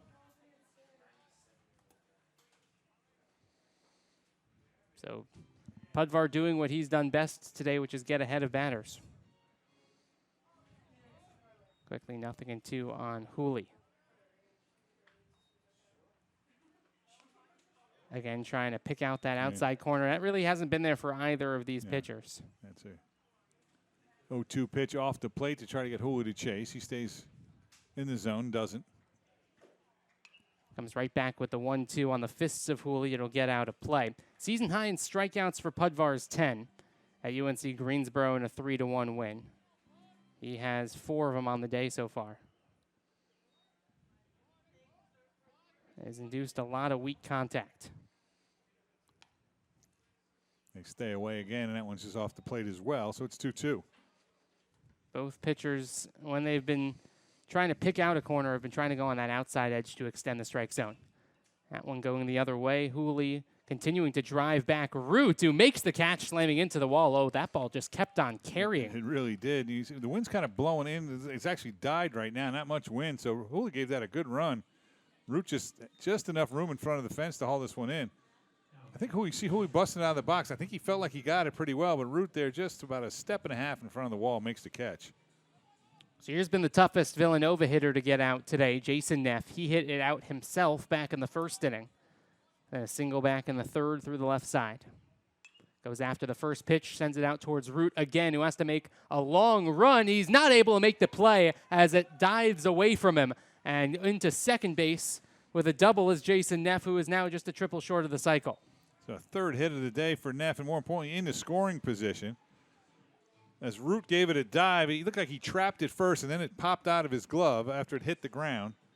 So it would not have been a catch, but then once it squirmed away, that assured that Neff would get into second base. You see it here, you see it hit the back of the glove and kind of squirts away a little bit, and that gets Neff to second. So opportunity for Valdez to turn around his day. 0 for 2 with a pair of strikeouts. Yeah, big spot here. And you mentioned Valdez's numbers with runners in scoring position very good on the year. Didn't come through last time. Let's see if he can do it here. Takes the first pitch on the inside edge, and it's 0-1. Came into today with his batting average with runners in scoring position up near 400. It's dipped to 368. After he struck out to end the third with ducks on the pond. Same kind of pitch as the 0-1 from Pudvar. That one just missed. Elsewhere around the Big East, 8-8 in the 8th between Seton Hall and Xavier. Wild one in Cincinnati. Creighton and Butler underway in Indianapolis, 4-0 Blue Jays. Bad news for the Huskies. That one just missed. UConn trying to reel in Creighton. Half game behind them. Seton Hall and Xavier playing 2 today, in fact. And Creighton did win 2 out of 3 against UConn earlier in the year, so they have the tiebreaker scenario. That ball sprayed out towards right field. Root on the run now into foul ground. Won't get there. And had to slow his momentum into the wall. Yeah, that ball carried all the way to the wall. It looks like that ball's carrying out to right field. Yeah. We saw Hooley's ball, and then Neff hit one off the end of the bat, got one to drop, and then Valdez there gave that one a ride. That was over 300 feet, just foul. Final game of the day in the conference, 6 o'clock in Virginia, will be St. John's and Georgetown. Cats will be Hoya fans in that one. The Red Storm occupying the final conference tournament spot. Villanova coming into play today, 2 games behind the Red Storm. With 3 games left with the Red Storm at some point during the season. Those could very well decide who goes and who doesn't to the Big East Championship. Next weekend up in Queens. 2-2 just missed. Count is now full. It'll be Friday, Saturday, Sunday, 6 o'clock, 3 o'clock, 1 o'clock up in the Big Apple. Then the final 3 games of the regular season back here in Villanova Ballpark against Seton Hall. 3-2 off the inside edge, ball 4. So was the first walk of the day for Pudvar. A good at bat from Valdez. He spoiled some 2-strike pitches and then took 2 off the plate to earn a hard walk, and now it gives a chance here for Leonard. One of the biggest spots of the game for Braden Leonard. He has grounded out in the infield twice. He's got to avoid doing that again. It looks like Sean Finn's up and throwing in the UConn bullpen, the sophomore right-hander. First real trouble for Pudvar since that 3rd inning. He had retired 8 straight batters before the Neff double. First pitch is in there for a strike. He's been one of their higher leverage guys. He's 5-1 on the year with a 3.28 ERA. So somebody you'd expect to be up in a 2-2 game here in the bottom half of the 6th.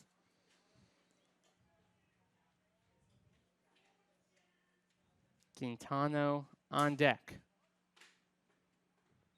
0-1. Slow chopper towards the left side. Rispoli goes to the lead runner. That's a heads-up play with how hard that ball was hit or not hit. Yeah, he's not going to probably have a play at first thrown across his body against a pretty quick Leonard. That's a smart play to get the lead runner Neff at 3rd. So Valdez to second and Leonard to first. The fielder's choice 6-5. You don't see that one too often. By the way, talking about elsewhere around the Villanova sports world, you get one more look at the heads-up play by Rispoli. Villanova softball is already done. That took an hour, 20 minutes.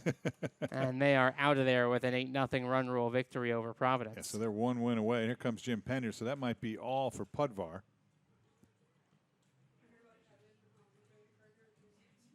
Joshua McDonald is the pitching coach, but that is Penders, who is out there to take Oliver Pudvar out of the game with Colin Quintano up next with 2 on and 2 out. Pudvar's solid day is done, and the Huskies are the first team to the bullpen. Tell you about the new reliever when we return.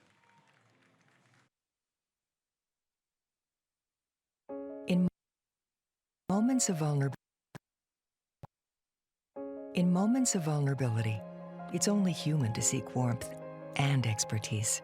Mainline Health is the place where both your health and humanity matter, where ultrasounds come with understanding, where tests are met with tenderness, where EKGs are as important as empathy, the place where you will never be your only advocate, the place for a lifetime of care delivered neighbor to neighbor. Mainline Health, where human care has a home. Home is for making dreams come true, for making memories that will last, for forging lifelong friendships, for watching your loved ones grow. The time is now to find the freedom that comes with pre-qualifying for a new home, or refinance in minutes and unlock the freedom to do the exciting things you've always wanted to do. Whichever path you choose, you can achieve your goals and celebrate the freedom of home ownership with Freedom Mortgage. Start making your dreams a reality at freedommortgage.com/dreams. Big spot here in the bottom half of the 6th inning for Sean Finn, the sophomore from Warrington, Pennsylvania. See his numbers there. Last time out, 2 1/3 against Rutgers. Did not allow a run on 2 hits. He didn't walk a batter, and he struck out 1. Yeah, look at that, 37 strikeouts in 24 innings. So this guy has swing and miss type stuff, almost a strikeout and a half per innings pitched. It'll be interesting to see if Coach Mulvey goes to the bench with the right-hander coming in, or he sticks with Quintano. He's got Aiden Berry or Freitag as options at the left-hand side off the bench if he wants to go to them. 7 of his 16 outings, Finn's, this year have been 2 or more innings. So he is accustomed to getting more than just a 3-out save. He can kind of bridge things towards the 9th inning, and that might be what the UConn Huskies ask for him to do again today. Not a guy who is used as a 9th inning guy without a save yet this year, but 5 wins. Yeah, he's kind of that bridge guy. I think that's the term you use. That's true. He's going to get you to, hopefully, in UConn's world, the last out of the 6th, and maybe 6 more outs after that, and they'll hand it off to someone else in the 9th. So here is Quintano. Strikeout and a flyout. Probably Brady Afton, who's got 8 saves on the year and a 1.35 ERA. He's been their shutdown guy when they've got the lead heading to the 9th. Villanova at second base, Valdez. At first base is Leonard, and the first pitch hits Colin Quintano. And just like that, the bases are full of Wildcats. And it's the worst thing to see from a manager that makes a change. You ask your bowman, just throw strikes. It's one pitch, and you put a runner on. It's a breaking pitch that didn't break. And that gives JoJo Montgomery an opportunity here with the bases loaded. Talk about the growth of some of the younger players for Villanova. Here's a big opportunity for a freshman. 2 flyouts to right field today for JoJo Montgomery. First offerings in there. Montgomery does not have a hit yet with the bases loaded this season. Yeah, it's a good a time as any right here. 0 for 2 today. 2 flyouts to right.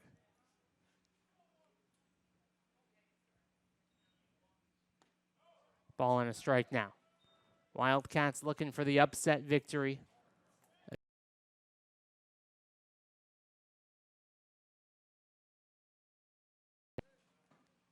Where they belong. 1-1 just missed. Yeah, breaking pitch just stayed up. So Montgomery gets himself into a pretty good count here, 2-1. Really good opportunity for the Wildcats. Seems like he likes that slider. See if he goes fastball here behind 2-1. Montgomery comes up empty, and now there's an escape hatch for Sean Finn. Haven't talked about laying the catch yet. He's got to keep everything in front of him here with the bases loaded. There is enough room in this ballpark behind home plate to score Valdez. It was the go-ahead run over at third. The 2-2 offering. And now all 3 runners will get a bit of a head start. Yeah, so that's Finn now has to throw a strike here, 3-2, and that'll release the runners, as Ben mentioned. So something in the gap could score 3. A base hit, which will certainly score 2. Shaw on deck if the inning gets there. Payoff. Off the inside edge, ball 4. JoJo Montgomery works a RBI walk on a really good at-bat. And the Wildcats have the lead back. It's 3-2. Yeah, so the walk has kind of come back and bit UConn this inning. It's the second walk. They throw in a hit batter as well. And the Wildcats put a run on the board with just the one hit by Neff. 2 batters faced and 2 free passes issued by Sean Finn. The hit by pitch and then the walk. And Jim Pender's got to be scratching his head a little bit. First offering to Tyler Shaw below the knees for ball 1. Yeah, you give up a run without any contact, a hit batter and a walk. And there is nobody up right now in the UConn bullpen. Yeah, and Jim Pender's just went and took a walk in his dugout. The life of a coach. Robert Spoley with a quick word for Sean Finn. Just telling him, settle things down a little bit. You've got this. Now, if you're Shaw, you want to break this thing open a little bit. Give your pitching staff some cushion here.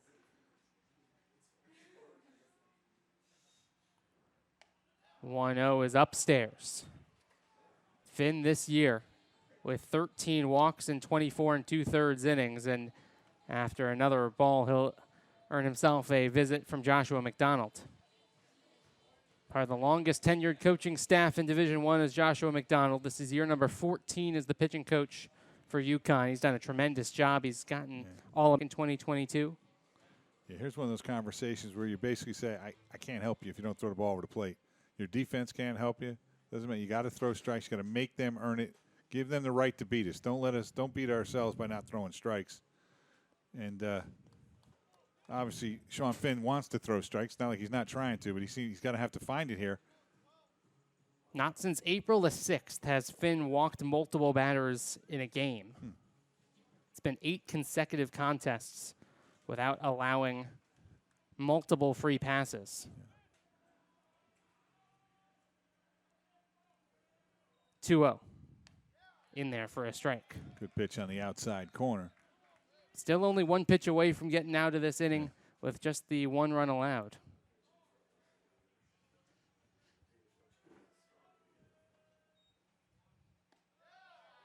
Now, and backed up on him for a strike. It's 2-2, and now there is work in the UConn.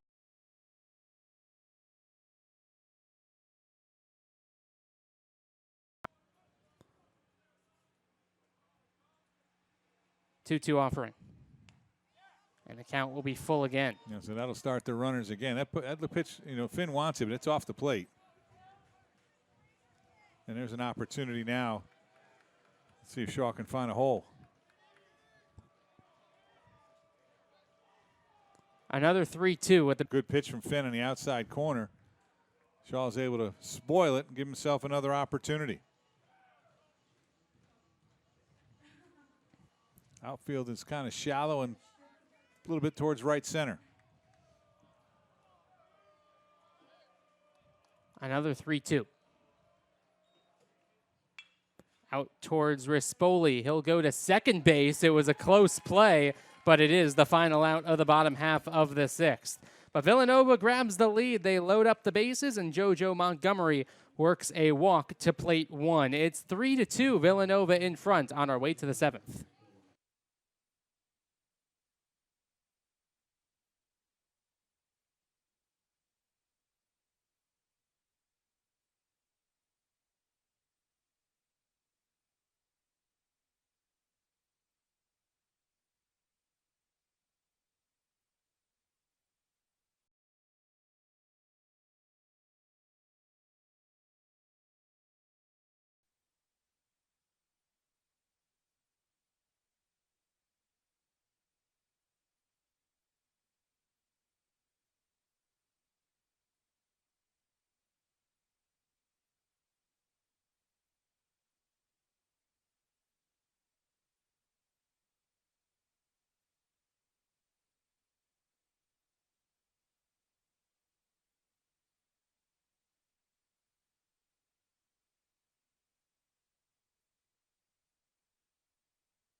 We head to the 7th inning and a newfound lead for Luke McCulloch to work with. It will be 6, 7, 8 in the order that he'll face as well here for the 7th inning. Looking to get through 7 innings for the first time since April the 11th. His season long is 7 1/3, all the way back in February against Winthrop. And Luke has not been able to get that shutdown inning after the Wildcats have scored the previous 2 times. So let's see if he can get it here. The 3rd time might be the charm. That was just pitch number 84 on McCullough's day. Alex Sakis up and tossing in the Wildcat bullpen. They'd love for McCullough to get maybe 3 more outs, if not more, at only 84 pitches. Gets ahead of Connor Lane here, 0-2. Freshman out of Connecticut. And the 0-2 offering as well off the plate. Talk about being able to recruit in conference, or rather in state. What town is he from? His hometown there? He is from Old Saybrook. Oh, it's a short town. Not a big town at all, so he must have been a heck of a high school player down there. 2 of the top 5 and 3 of the top 6 in the perfect game rankings for the state of Connecticut the past season ended up at UConn. Joey Tenati, pitcher on this UConn team as well. And Lane goes down on strikes. Good breaking pitch there from McCullough. He gets that leadoff guy, which is so big after the Wildcats take that lead. And you're working here, you're working 6, 7, 8. You get an opportunity. If you can set him down, then you have 9 to lead off in the next inning. Easier said than done with Petit and MacArthur coming up. Well, Tenati at least committed to UConn and then since decommitted, but an opportunity to get players from your state to come to the state school. A huge, huge part of what has built up this UConn program. And then you look at the other schools that the top players in Connecticut are going to. Gavin Lyons, who is the #1 player in the state, ended up at Texas A&M. Michael Yeager, who was #3, ended up at Virginia. Alex Grant, who was #4, ended up at Vanderbilt. Those are 3 pretty good baseball programs. A lot of good high school baseball in Connecticut. Chance for today's UConn 3rd baseman to get himself aboard for the first time. And the Brooklyn, New York native will take a 4-pitch walk. It is the 2nd walk of McCullough's day, to go along with 1 hit batter back in the 4th. So Grant MacArthur will bat with a runner on. That's the tying run over at first base. Cowher, who's a big strapping guy, has got 5 home runs on the year, and here comes Jabin Weaver. Let's see if that's going to be it or just a talking to. Sakis is going to make the change. Sakis, I should say, is ready. Here he comes. Luke McCullough's day is done through 6 1/3, responsible for the runner at first, but he spins a really solid starting outing against one of the top offenses, not only in the Big East, but anywhere in the country. Wildcats make a move to the bullpen. We'll let the new...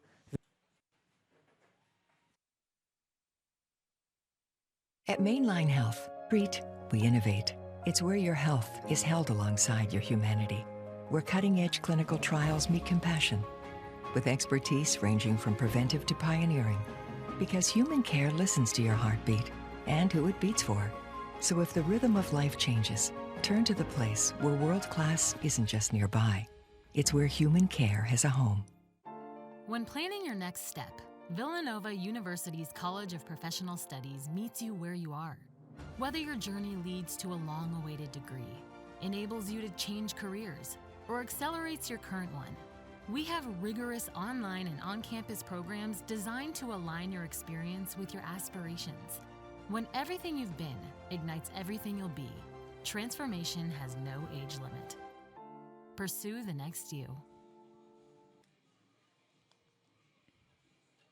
Alex Sakis has the best ERA of any Villanova Wildcat who has thrown more than 5.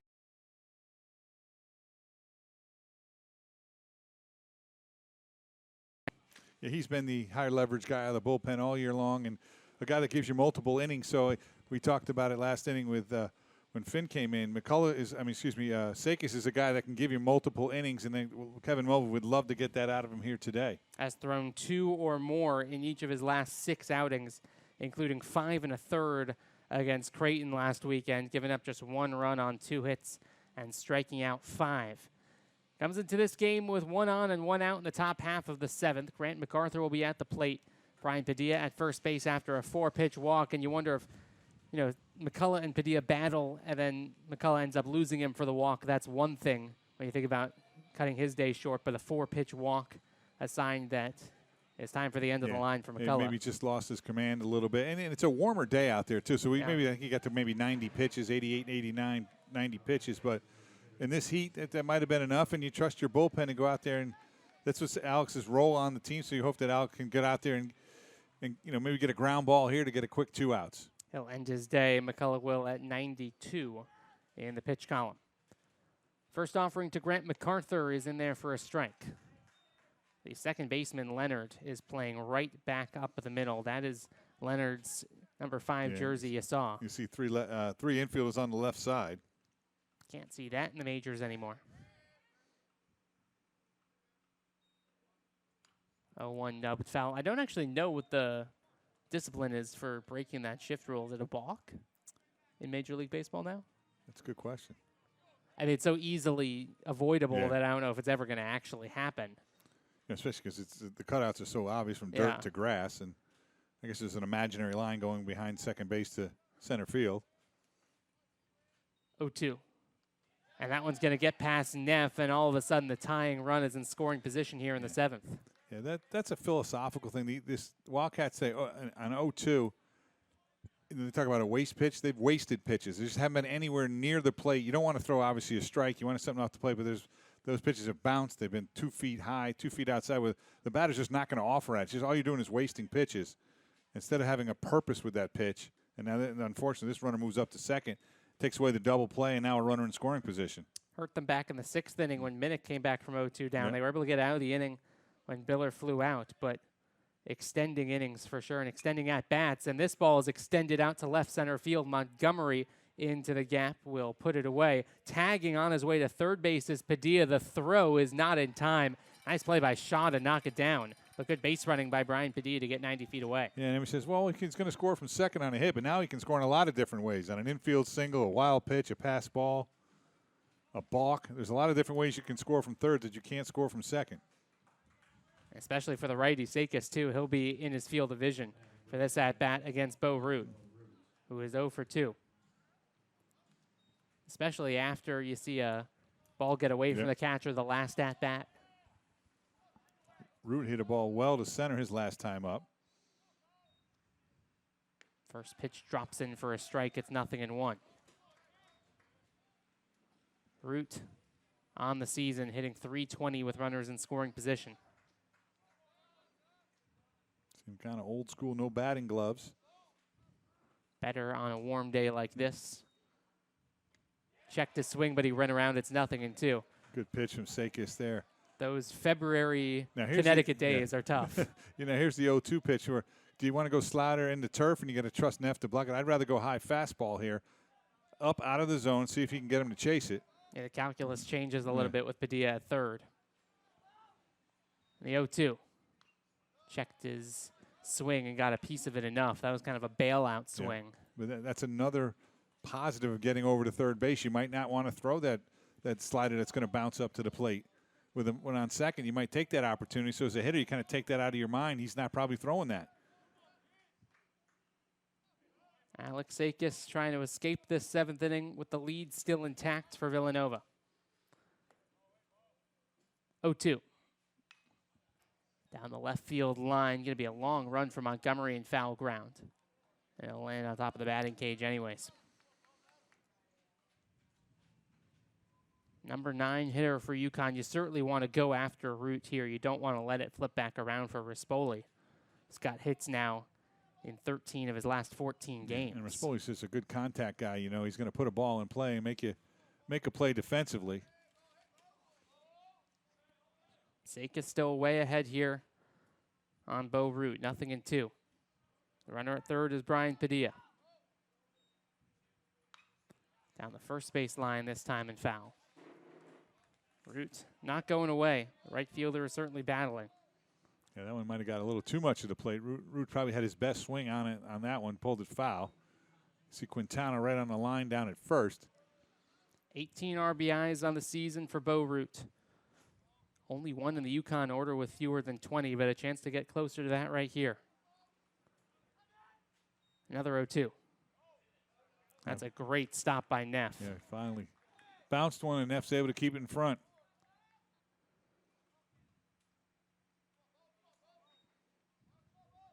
There's another one of those waste pitches that Sakis giving Root a little bit of a different look, but now that does also open up the top part of the zone, with Root's eye level perhaps drifting a bit further down. 1-2. Left it over the middle of the plate, and Root smashes one towards right field. McElroy looks up, it's gone. A 2-run go-ahead homer here in the top half of the 7th inning with 2 outs. And the Huskies have their first lead. And the Wildcats were 1 strike away from getting out of the inning, but Root turns around a 2-2 pitch and sends it over the right field wall to give the Huskies a 4-3 lead. I think Sakis knew it immediately. He left it pretty center cut. And credit Root for battling all through that. Yeah, he just dropped the barrel right on that middle of the plate and down, and it's just out of here. 4th long ball of the year for Bo Root. And just like that, the Huskies out in front. And Rob Rispoli will bat next with 2 outs and the base is clear. So credit UConn as they respond. All 3 times they fell behind today. In their next half inning, they've either tied it or now they've taken the lead.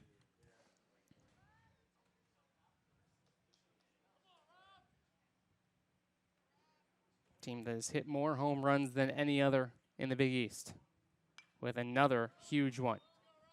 They've got 3 today, make it 66 now on the season. It was game number 46. And you look at conference-only games, they've got now 29, and this the 16th Big East contest of their year. The 0-2 drops in for strike number 3, and the side is retired, but the damage is done. Bo Root, the number 9 hitter, with a 2-out go-ahead homer. And UConn has their first lead of the day. Time to stretch in Plymouth Meeting.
You can't hide what makes NJM Insurance so great. Although some may try. We're proud to put policyholders first. No jingles or mascots, just great insurance. NJM. 9-1-2 due up for Villanova, looking to get the 2 runs back from the top half of the 7th. Sean Finn remaining in the game, delivering a first pitch off the inside edge to Jake McElroy, and it's 1-0. So Finn now pitching with a lead. He surrendered a tie game walk in his last half, now with a chance to protect a run lead. Oh. And 2-0's in there for a strike. McElroy 0 for 2, reached and scored on an error back in the 3rd. Villanova has scored in the 1st, 3rd, and 6th innings. UConn in the 2nd, 4th, and 7th. You can follow the pattern of every time that Villanova scores. UConn has scored in the ensuing half inning. That one's off the plate, so McElroy ahead here 3-1. Wildcats would love a leadoff base runner. There was action in the UConn bullpen. You wonder how long of a leash Finn is going to get. I think that's Afton, who's already getting loose. They would ask him to get 9 outs potentially. In there for a strike, and the count is full. Yeah, he's not ready yet. You can see he's just still tossing, so they'd love for Finn to pick up this inning and then hand it over to him for the last 6.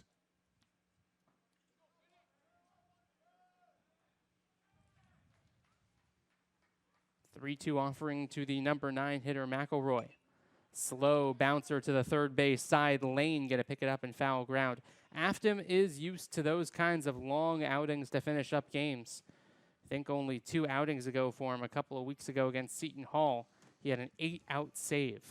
So it's not out of the realm of possibility to see him as early on as this inning.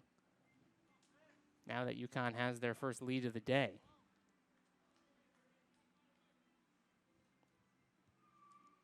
Think about the situation, too, with the lineup about to flip back around.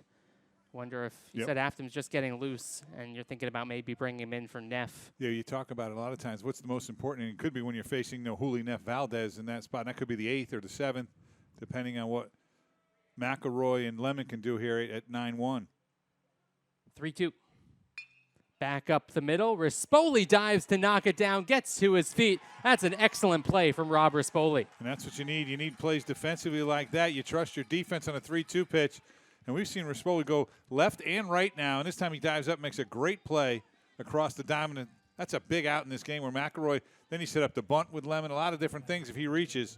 It's a really nice play by Rispoli. The dive, quick, and then he shows off the arm strength. Beat him by nearly a full step. And so here is Austin Lemon as the Wildcats will go through the order for the 4th time. 1 for 3 day for Lemon with a single back in that run-scoring 3rd inning. And goes upstairs, it's 1-0.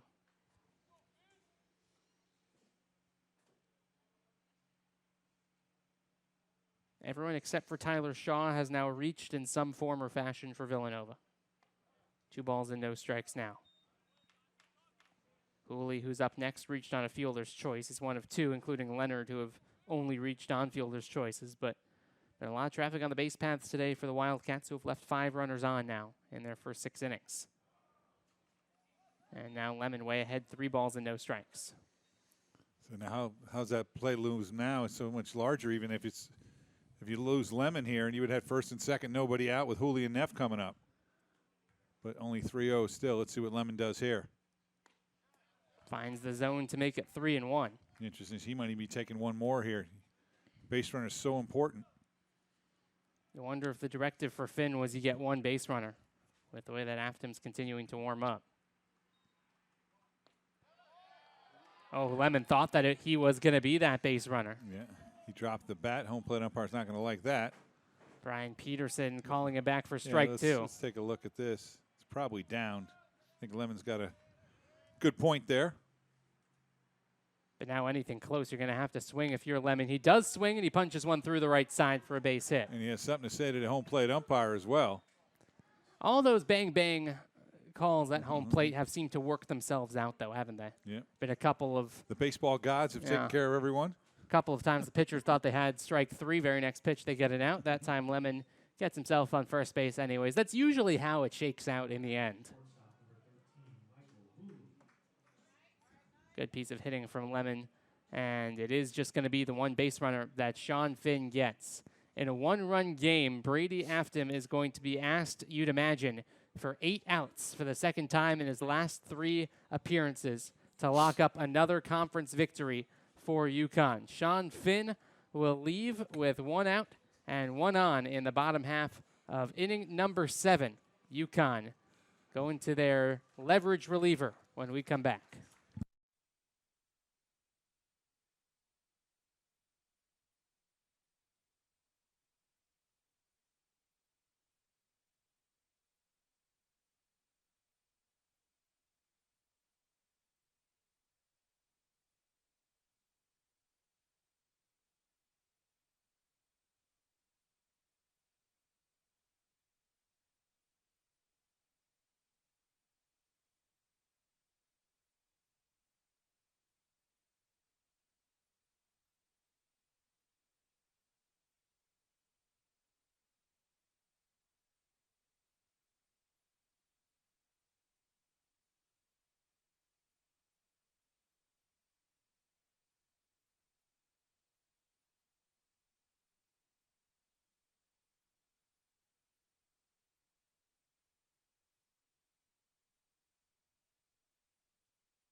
Brady Afton with one of the top ERA marks around the conference, around college baseball, has been the shutdown guy for UConn when they've needed him most this year. And they're going to call on him for 8 outs here. You see his numbers. 1.35 on the 41 strikeouts in 26 innings. The opponent's only hitting .212 against him. So going to be a challenge for this Villanova lineup, but it's their 3 best hitters probably in terms of Hooley, Neff, and Valdez. We're going to have a shot here at him hopefully in the bottom half of the 7th. Does not qualify for the ERA lead in the Big East just because of the amount of innings that he has thrown. But if he did, he would lead the conference in that mark. And we said that probably just 1 base runner was all Finn was going to get here in the bottom half of the 7th. That might not be the case if it was 5, 6, 7 due up, but given the spot, what you said, Hooley and Neff and Valdez, the big boppers coming up here for Villanova. You want to make sure you get your high leverage reliever in. And that's kind of a thing that baseball has woken up to in the past couple of years in general. Oftentimes managers can be kind of pigeonholed into leaving their best reliever for the 9th when these are the big innings here in the 7th and 8th. And if Villanova can make him work and keep this a 4-3 game, and you make him get 8 outs, you may burn him for the weekend. You might not have to see him Saturday or Sunday. He throws, 55, 60 pitches here today. So there's an opportunity for Villanova, even if they can't scratch one across, to maybe get him out of the rest of the weekend. First offering to Michael Hooley is bounced foul, and it's 0-1. And if you're Jim Penders, you got a 1-run lead in the 7th. You're going to go to your guy. You don't know what tomorrow or Sunday's going to look like. You could be up big or down big and don't need him. He would be 2nd in the nation in ERAs after him. There's a guy named Jack Oman for Yale who is a starter. Wow. Through 9 starts, he has an ERA of 0.59. That ball's crushed down the left field line, but well foul. Yeah, Hooley been out in front on 2 pitches here, so he's in an 0-2 hole, but he's ripped 2 balls foul. 60 2/3 innings and 4 earned runs will play for a starter. He's a freshman, too. Wow, I was going to say he's got to be high on draft boards, but no, he's only a freshman. 71 strikeouts to 17 walks. Doesn't hurt either. Tell me Great talent wherever you look. Tell me he's left-handed, and he'll be making a lot of money someday. 0-2. Out towards left field. Biller on his way back. Ballpark's going to keep this one within its constraints, and there's 2 away. Thought when I heard it had a chance, but you could just tell Hooley kind of knew he didn't get it all, and Biller had a good beat on it the whole way.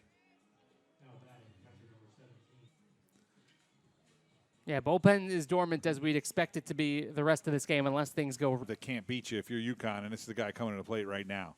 Home. And that's what the pitching coach is saying to Mr. Afton. Just do not let this guy beat you. Home run in the 1st, single in the 3rd, double in the 6th. Has been Jason Neff's afternoon. Yeah. Jason Neff has 56 RBIs on the year. Josue Valdez has 8. So you're going to take your chances, obviously, with Valdez. And as we mentioned, he's a triple away from the cycle. Isn't the biggest threat to get a triple. Does have 1 this year, and this ballpark lends itself to it. You can hit him in this park. A lot of room out in right field for a catcher, although one who runs pretty well. Yeah, the outfield is straight away and deep for Neff. First pitch is sky high, but playable in right field for Bo Root. Settles under it and puts it away. And for the first time in one of the biggest spots, Jason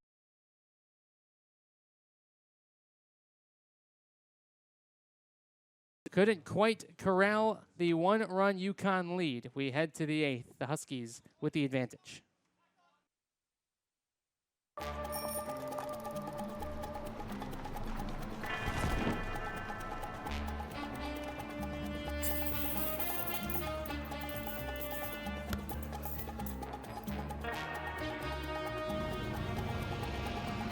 You can't hide what makes NJM Insurance so great.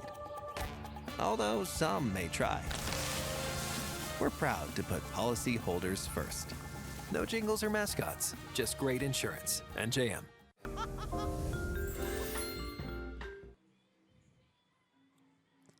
We head to inning number 8 here at Villanova Ballpark in Plymouth Meeting. Gorgeous spring afternoon. Just about all that's left now is softball and baseball on the calendar. Providence and UConn both here on the main line. Yeah, and that'll be, we mentioned tomorrow on another network, the 2 lacrosse championships for both the men and the women.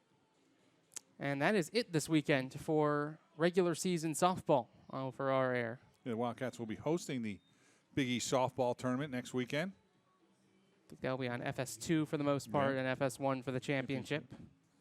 Appreciate all of Daniel Avington's work on the media relations side of things over at Villanova softball field.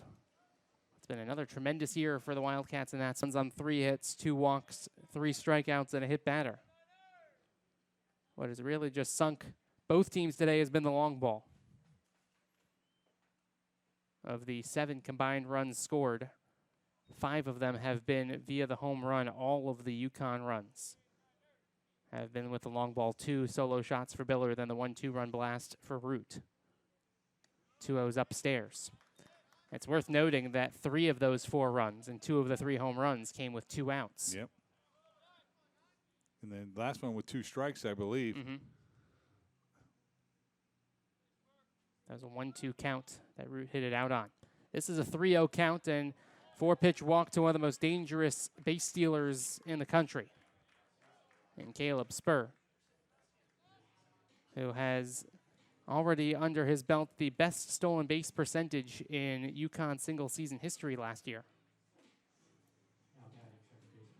33 stolen bases, tied for 5th in UConn single season record books. He is 7 away from tying a record that has stood for 32 years. Former Endicott College player, now in year number 2 with UConn. Here is Daniels now. The infield shifted over a bit to accommodate for the lefty hitter. And Sakis now the latest to lose his command a little bit. This is not the time to do that. Uncharacteristically quiet day for Ryan Daniels.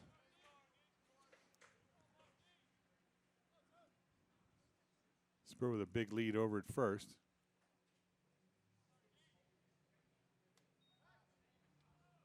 Check back on the speedy Spur.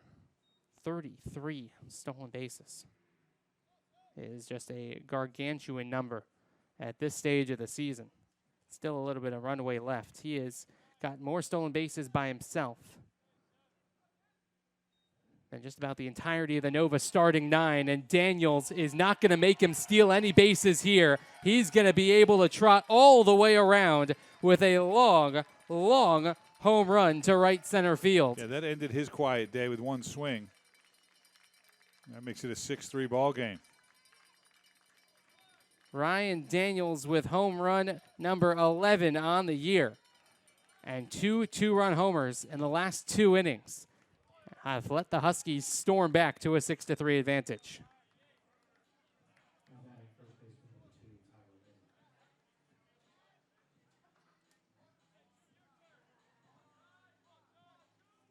Pretty center cut, and Daniels got all of it. Yep.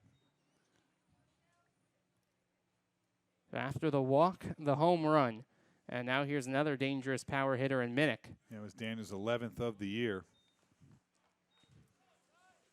Villanova conceding 4 consecutive unanswered runs. on 2 big swings from Bo Root and Ryan Daniels. And Steven Terzai up throwing in the Villanova bullpen.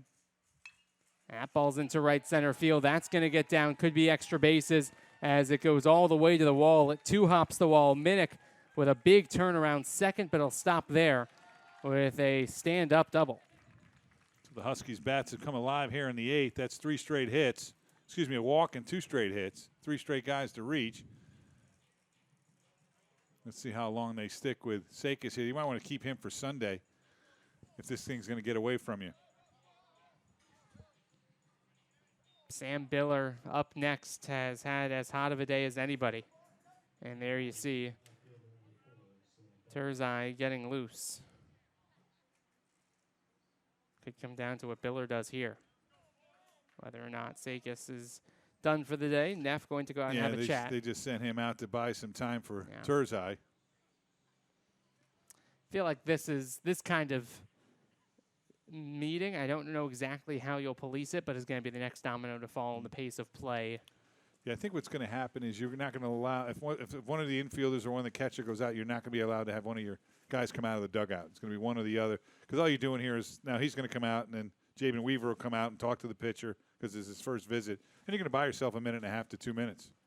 I don't know if you can make it that you go out for a visit like that with just an infielder or a catcher, then you can't take a pitcher out of a game for the next couple of at-bats, however it is that you get the sense. But, when you talk about policing the pace of play, which seems to be the latest thing to do, this is probably going to be the next thing that is not going to be able to happen in the next couple of years of college baseball. But here in 2025, Alex Sakis is going to be done for the day. Steven Terzai tasked with slowing down a UConn offense that is red hot when we come back.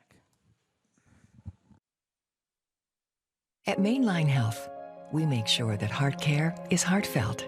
From murmurs to heart valve disease, we listen, we treat, we innovate. It's where your health is held alongside your humanity, where cutting-edge clinical trials meet compassion, with expertise ranging from preventive to pioneering.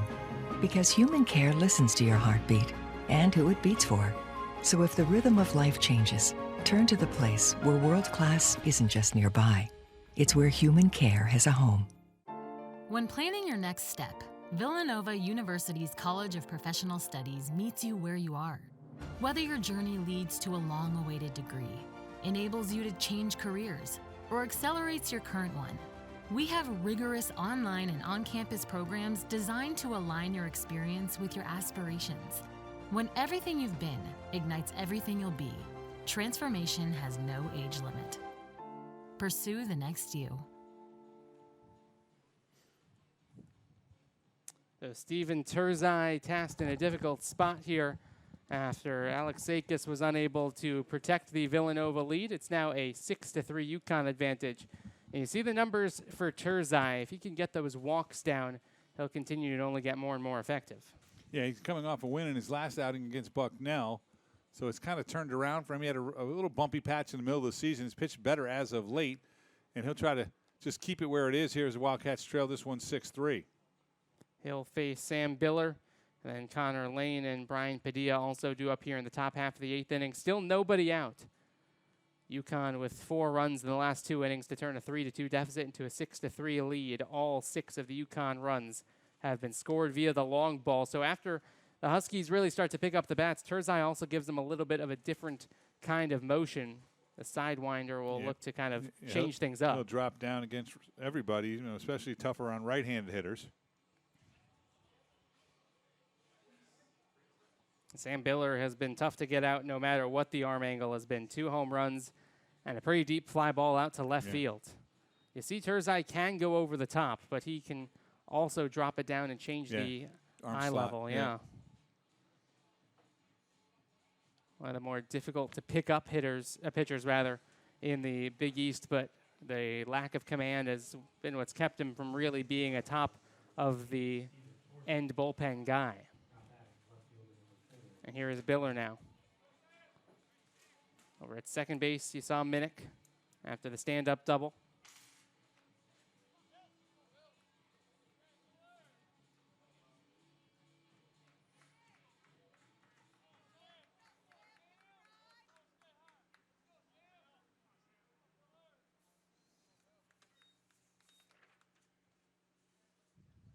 going to hit Biller. It gets behind him, as a matter of Yeah, fact. it almost looked like it went through his legs Yeah. when he threw that one, but it allows the runner to move up.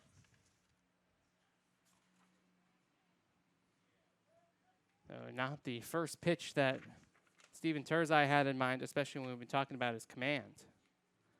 And now a chance for a productive out to score another run. And in a 3-run game, Villanova will bring the infield in here with nobody out in the top of the 8th. Yeah, they need to cut down this run, but it just makes it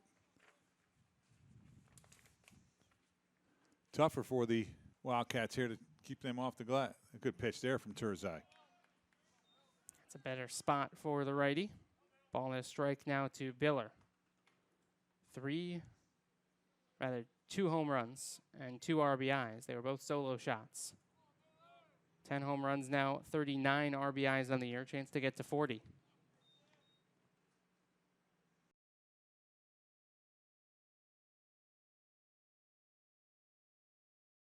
To hit the 40 RBI plateau this year, along with Minnick and Daniels, who have already done so a while ago now at this point.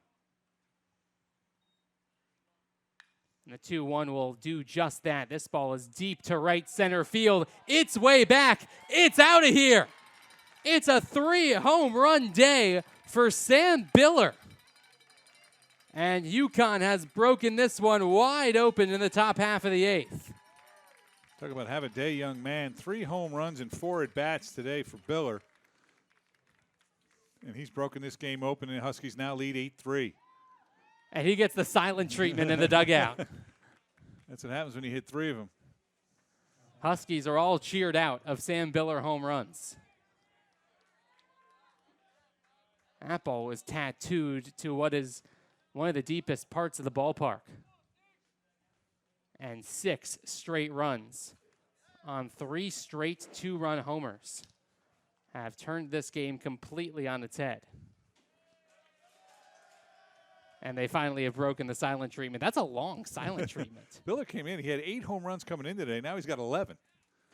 I mean, usually you see that silent treatment go on for a beat or two, just enough time for him to go through the whole dugout and give the air high fives to nobody in particular. He went and got a glass of water. He sat down. He finished his cup of water. That was 2 pitches.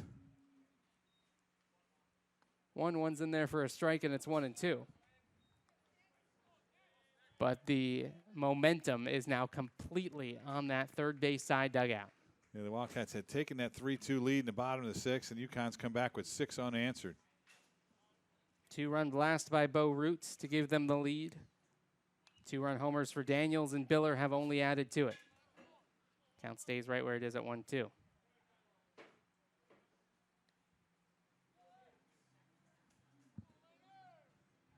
Lane is 0 for 2 on the day. He was hit by a pitch back in the 4th. Still nobody out here in the 8th. Every Husky has reached but MacArthur in some form.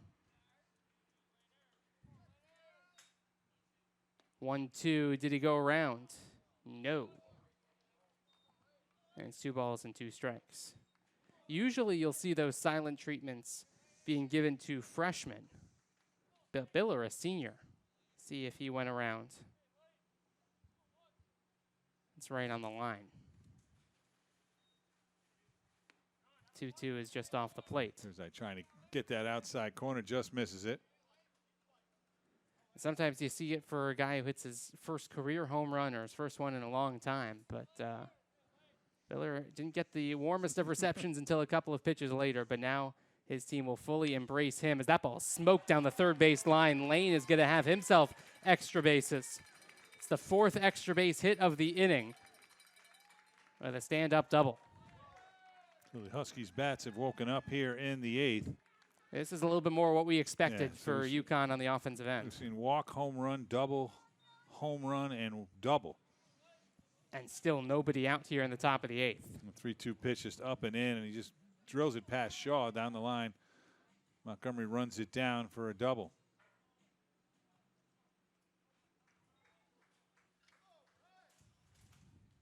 UConn had come in, won 14 of their last 15 games. In their one loss, they put up 11 runs.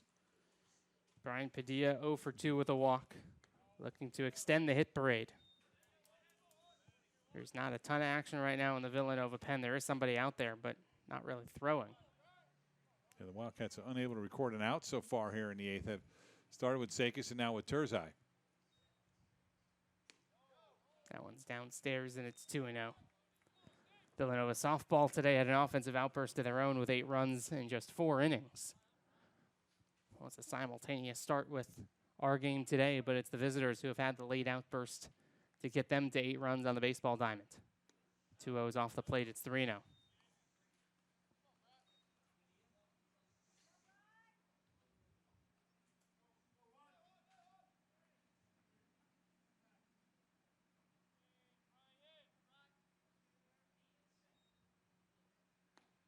Padilla taking all the way for strike 1. Might be Jack Chavez up and throwing. Looks like there's a couple of guys up now.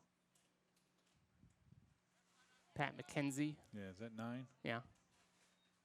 He could be next in line if things continue the way they are right now for this Villanova pitching staff. But Yeah, Terzai gets himself back in the count. I think Luke Jacobson's up as well, so a couple of right-handers throwing. Steady dose of righties today for Nova. 3-2. Fouled away. Terzai trying to battle back from 3-0. Seeing a number of batters battle back from down 0-2. Pitcher trying to do the alternative to that.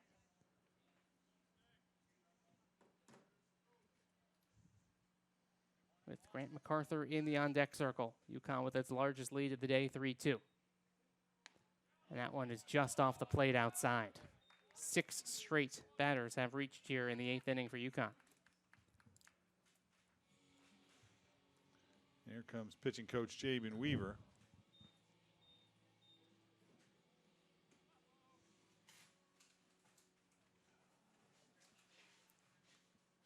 That looks like it's going to be all for Steven Terzai. Looks like I see the Villanova dugout coming out. Terzai did not record an out. He faces a couple of batters and gives up 2 hits and a walk, including the home run to Sean Biller. And Pat McKenzie will be next to try to get Villanova through the 8th when we come back.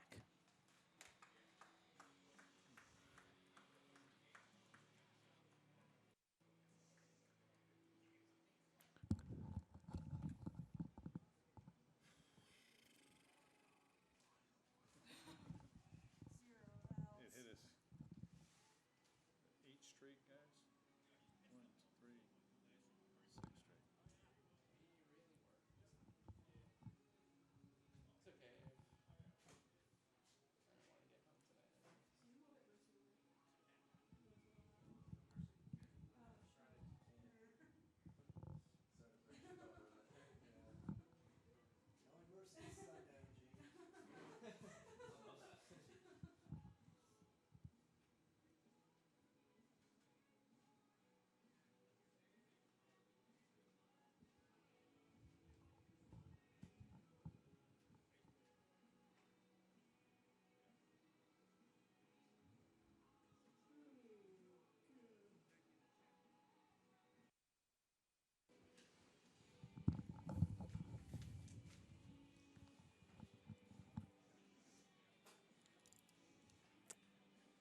Been 6 straight batters who have reached for UConn here in the top half of the 8th inning.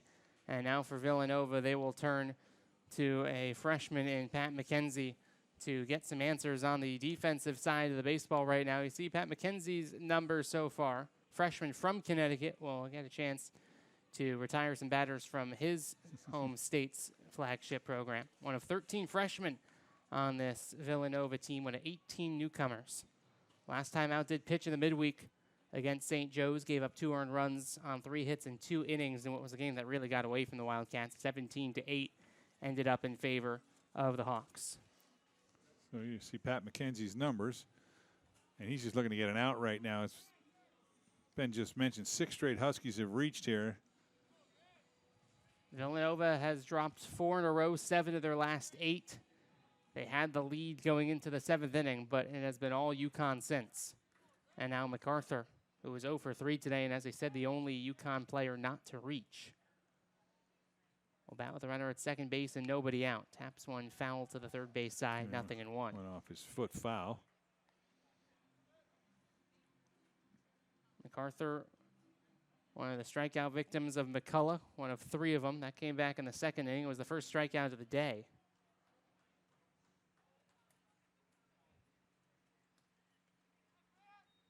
Junior out of California is hit.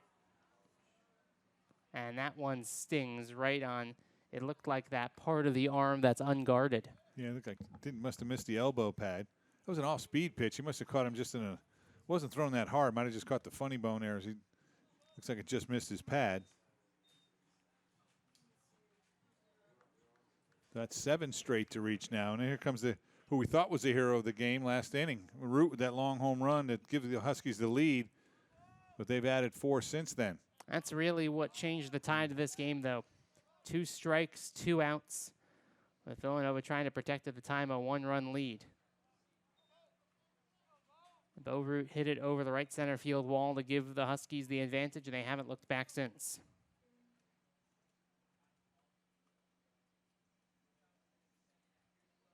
Graduate student from Washington Depot, Connecticut, has had his fingerprints all over this game. He's been really solid out in right field, too. And was able to get some experience against big-time opposition going from that D3 time to this year in Division I. Spent 2024 summer in the NECBL with the Vermont Mountaineers in Burlington. Getting himself ready for this 2025 D1 season. And that could be a big part of what summer baseball can do to help, too. McKenzie now falls behind 3-0. No place to put Root.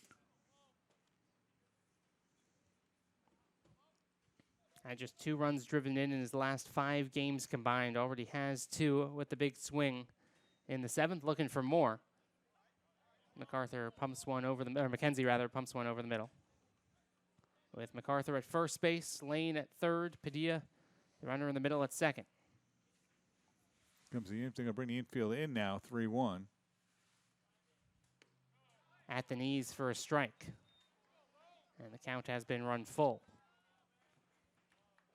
McCullough started this ball game, gave Villanova 6 in the 3rd. Alex Sakis got just 2 outs. Steven Terzai did not record an out. And now McKenzie, the 4th pitcher of the day for the Cats. 3-2. Lost him. And another run is going to come home and score for UConn. And you talk about the pitching staff for each of these 2 teams. You wonder how much that changes the calculus of what the Huskies do and whether or not Brady Afton is going to see the mound again now that this is not really a safe situation. I would get him out of the game, personally. Save him for tomorrow or Sunday when you never know what the score is going to be. Could need another high-leverage 1 or 2 run game type situation. Yeah, now the lead is up to 6 with still nobody out here, so you think it's going to be 7 or 8 at some point. But no one up and throwing in the UConn bullpen. Yeah, there was somebody kind of walking around. Don't know if he's just done now or if he's waiting until there's the first out recorded. Yep. With how this inning has gone. 0-1. That 10-run rule is only on Sundays that some fans of the Big East might be aware of. So don't be caught off guard if we keep playing if UConn opens this one up. 0-2 is low and away. It's only the 9th batter to face here. So 8 guys have come to the plate. None have been retired here in the 8th. Yeah, Spur, who's in the on-deck circle, led things off with the walk. Daniels with the home run, Minnick double, Biller home run, and has only kept on churning since then. 1-2 to the right side and down for a base hit. That'll plate another. Huskies go station to station on an RBI single for Rob Rispoli. It's 10-3, and UConn has scored in double figures for the 8th straight game. And that's 9 straight guys to reach here in the 8th.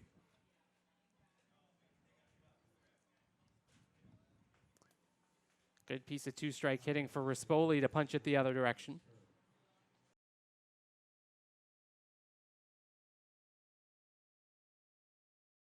So here's Spur, yet again here in the top half of the 8th. Infield is back looking for a chance to turn a double play. First pitch to him is low.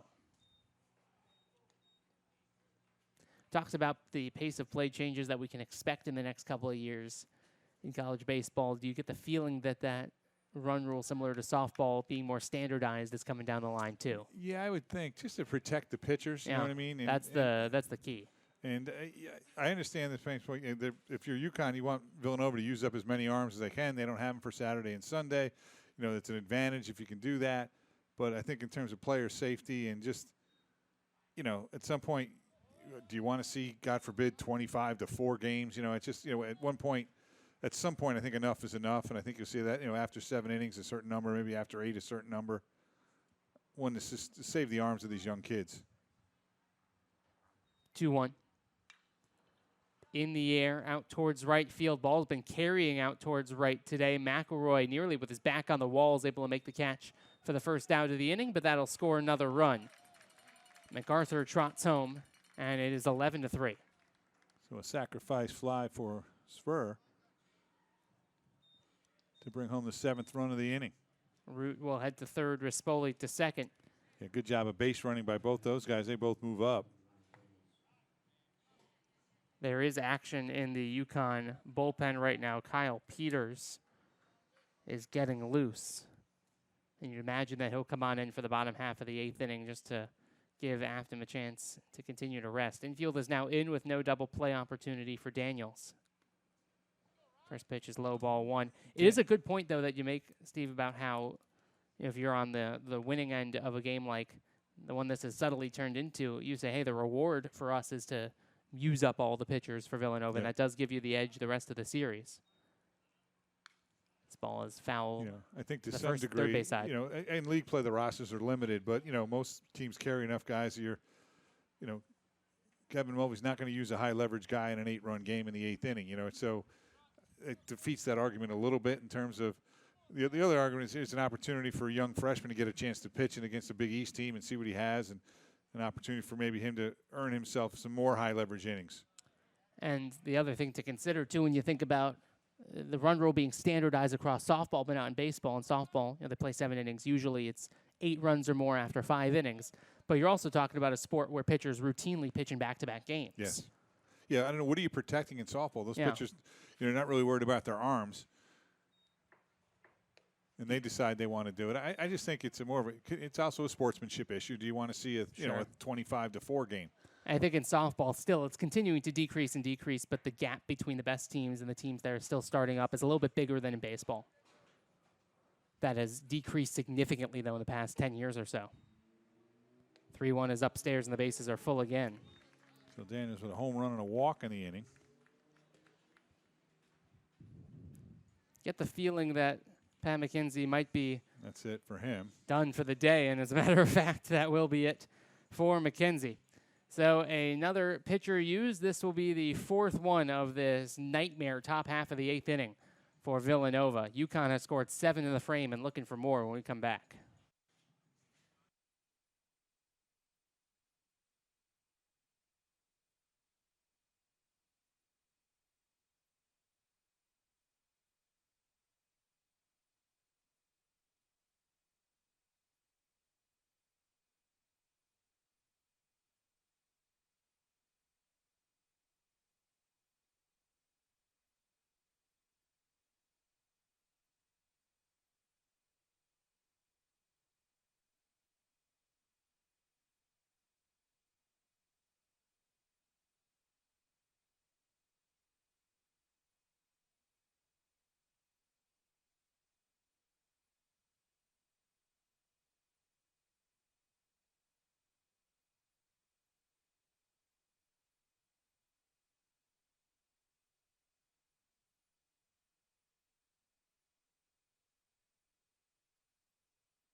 Another arm used for Villanova here. Luke Jacobson, the freshman, get an opportunity to face some high-level competition. Just 3 innings of work you can see for Jacobson so far today, or so far this season, I should say.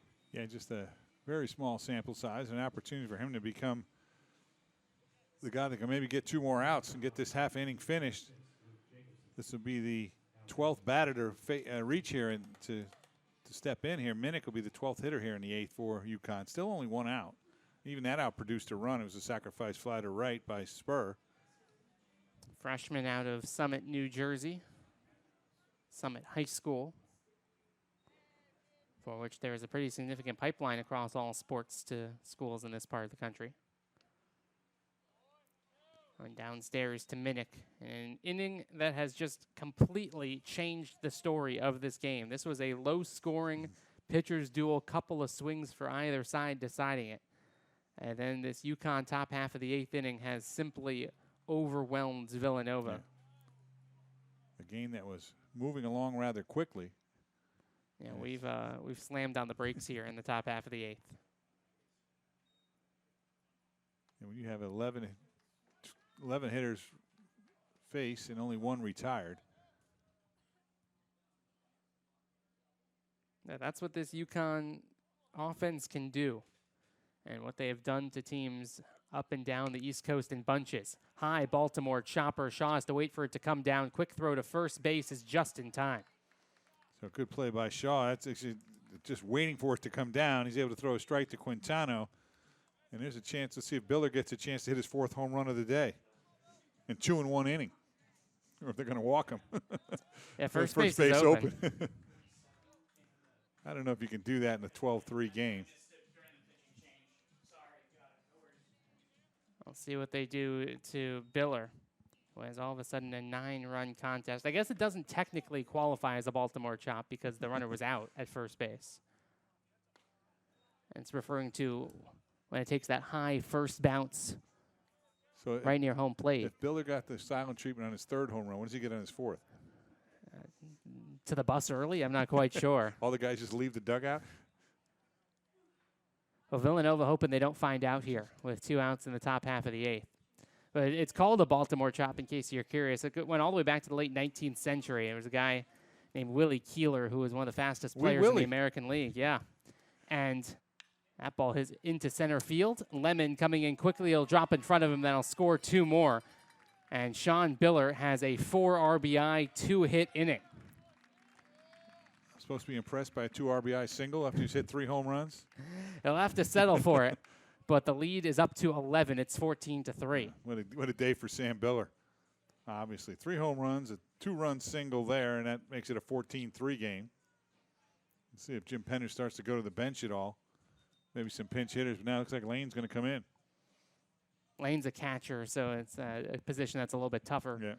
To make a move to the bullpen for, or to make a move to the bench for. Yeah, or you might want to just, if he's going to catch all 3 games, give him a couple innings off defensively. Wouldn't be terribly surprised if this game continues to stretch on even further if Lane slides into the DH role tomorrow. But, yeah, the Baltimore chop, there's a guy named Willie Keeler, and with the Orioles not hitting very well, they just wanted to get guys on base. So the Orioles ground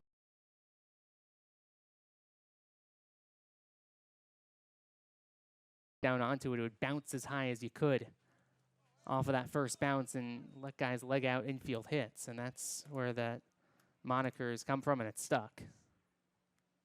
Camden Yards now a little bit more pristine and even-handed. Now you're going to give me the history of the Texas Leaguer when it falls, out there in the Bermuda Triangle. 2-0 offering. Well, it's 14-3 now. It's or do you only have Maryland State trivia? It's got to get 17 or 18. The Maryland State trivia certainly helps on the baseball side of things.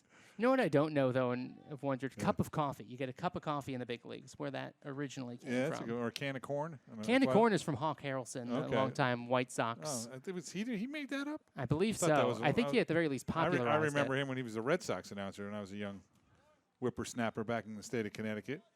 It was him and Dick Stockton did Red Sox games. And then he moved over to the White Sox and kind of, was it he gone with his home run call? Mm-hmm. That ball is sky high back behind the plate.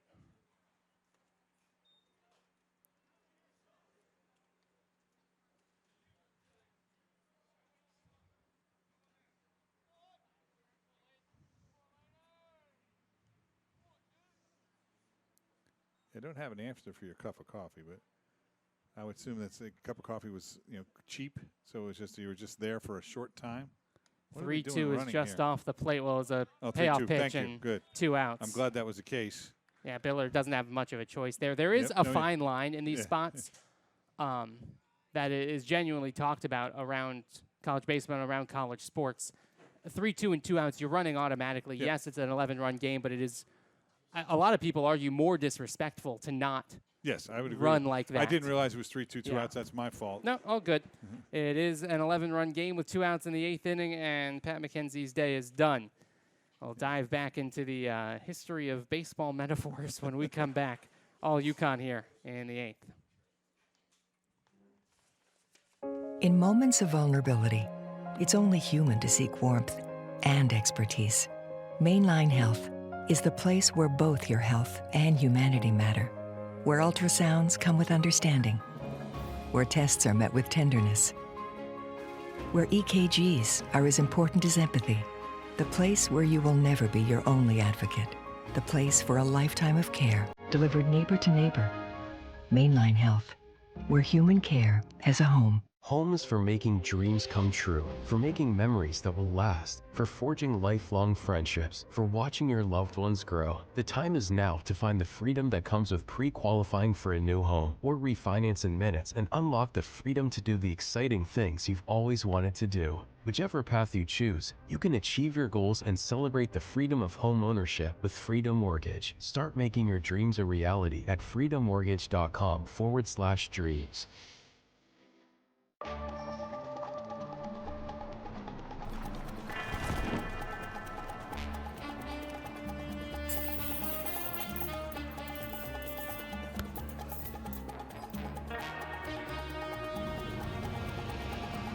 You can't hide what makes NJM Insurance so great. Although some may try. We're proud to put policyholders first. No jingles or mascots, just great insurance. NJM.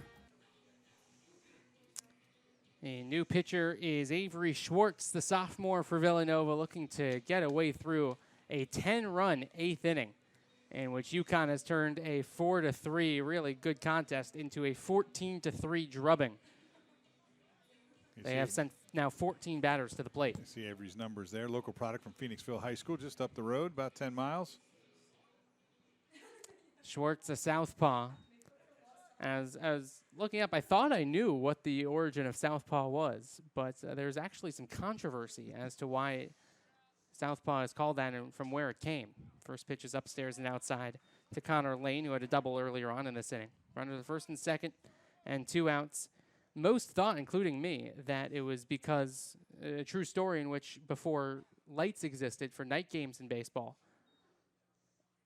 that ball is crushed out towards left field. Montgomery on his way back. He'll make the catch to end the inning. That's what I get for starting a story with 2 outs. But Avery Schwartz comes on into the game and gets the final out of the inning. But 10 runs across in the top half of the 8th inning.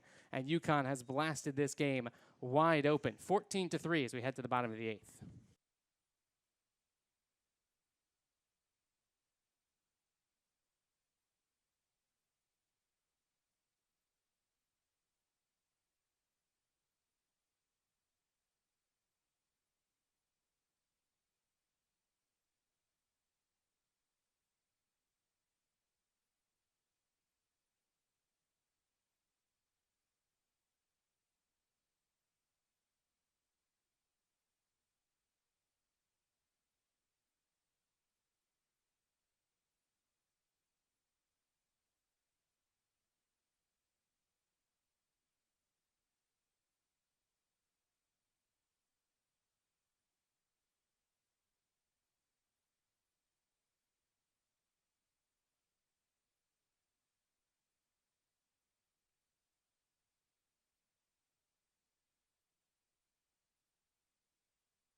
One of the most unique line scores you'll see around baseball this weekend. It was a 3-2 Villanova lead heading to the top half of the 7th. UConn puts up 2 in the top half of the inning, and then 10 in the top half of the 8th, and all of a sudden it's a 14-3 UConn lead over Villanova.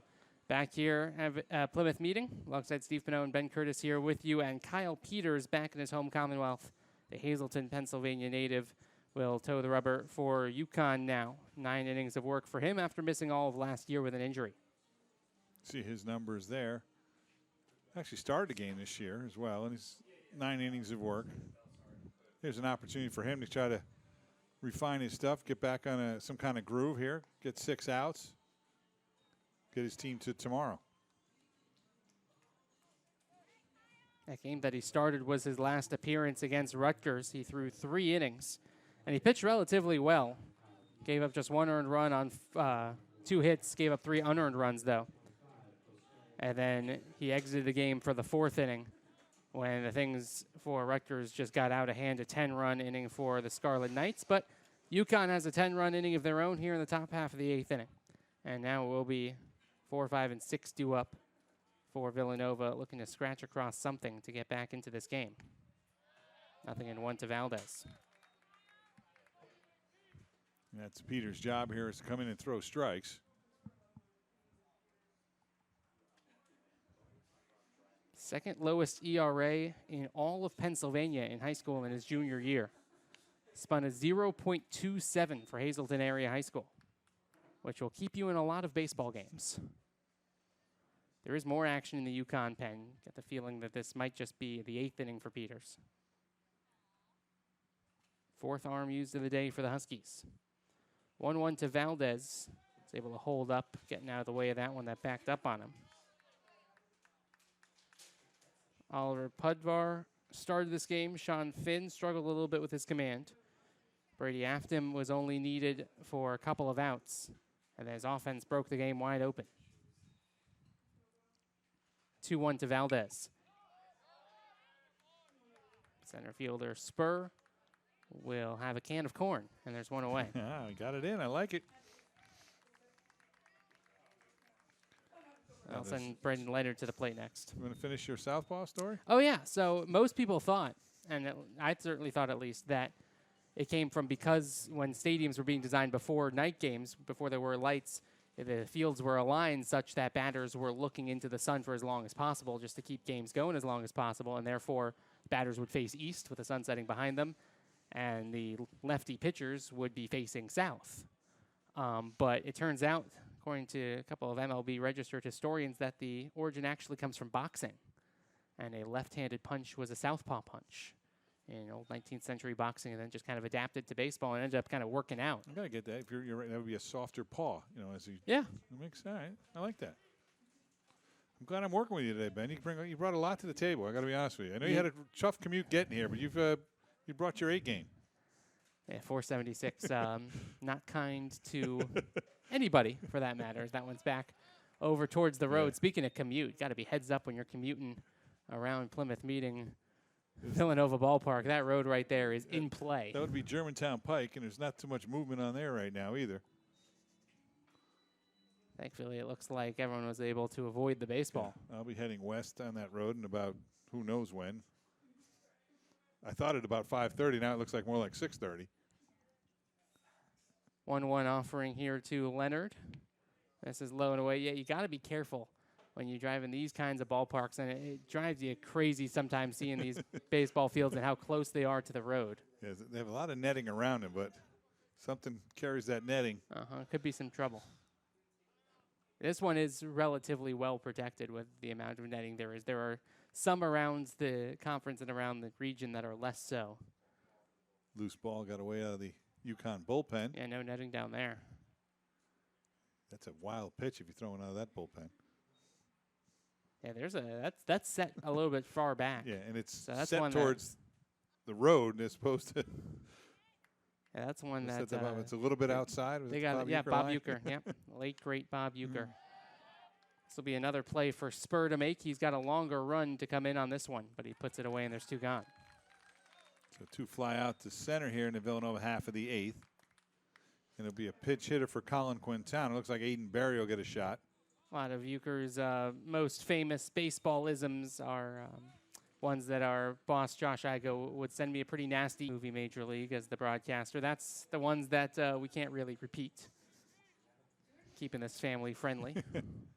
Wild thing coming out of the bullpen. Mm-hmm. Charlie Sheen. Saw a highlight on that just the other night.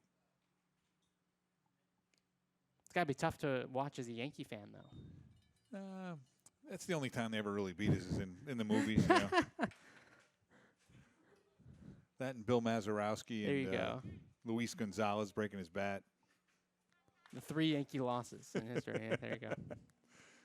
Oh, one offering to Quintano. Was able to hold up on the backdoor And then back foot slider. we just decided not to play defense in the 5th inning of Game 5. Aaron Judge dropped the ball. Garrett Cole decided not to cover first base.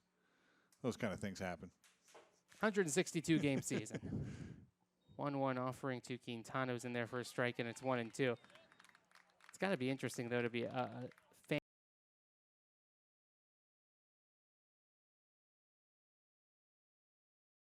Movie where they talk about him. It's called 61. Yep, Roger Maris. Those are at least true stories, but to have a totally fictionalized story of a real baseball team has to be an interesting watch if you're a Cleveland fan or et cetera. Yeah. Quintano grounds out, and we're through 8 innings of baseball. UConn with that big 8th inning, a 14-3 lead as we head to the 9th.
On our way to the 9th inning, it looks like a couple of defensive changes made for Got Villanova. a whole nest. Like Aiden Berry, who pinch hit there for Colin Quintano. He's going to take over at first. Trent Toole's going to take over at third. I see Shane Solari out in right field, and looks like Connor Hale's in center. So we'll see who bats where when they get in there. But defensively, those look like somebody out in left, too. Looks like JoJo Montgomery's out of the game. I can't see. Is that McElroy maybe that came over to? Oh, Lemon went from center to left. Okay. And So we got a new center. We got a lot to work out Yeah. here in the top half of the 9th. And That one's in there for a strike. Jake Bowen in behind the plate as well. So basically we got a whole new team out there. MacArthur's at the plate. He's been staying in the game.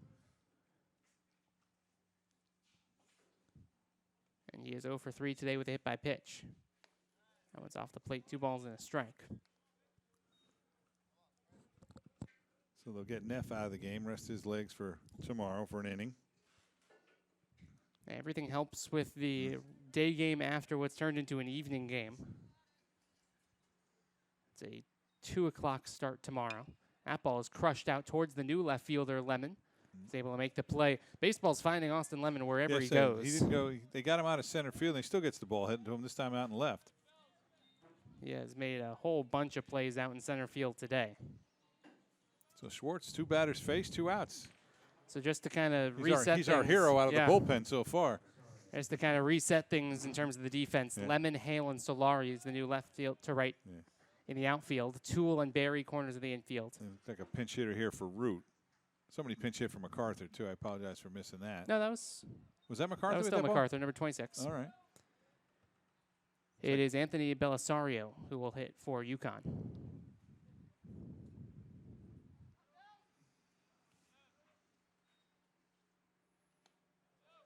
That one's taken upstairs, and it's 2-0. And Root probably had the biggest hit of the game, and no one will remember it with the score the way it was. Yeah, that was gave a UConn the two-strike, lead. two-out home run to give them the lead when they trailed 3-2, and they were a strike away from going to the 8th down a run. Instead, they went to the 8th up a run, and they put up a 10 spot. Anthony Belisario is a freshman from Staten Island, New York. Takes the 2-0 just off the plate. He is 9 for 44. That's a 205 average. Not somebody who's, just getting his 3rd or 4th plate appearance. He has started 9 games. And this is the 19th that he has appeared in. 3-0 is off the plate and a 4-pitch walk to Belisario. So a 1-out walk, and let's see if Rispoli will come to the plate or if they'll go to another pinch hitter. No, it'll be Rispoli. It will be the 5th time through the order. Make it the 6th time now through the order for UConn, I should say. Single back in the 1st inning, RBI single in that big 8th inning for Rispoli. That one's off the plate outside. 5 straight balls. Out of the hand of Schwartz.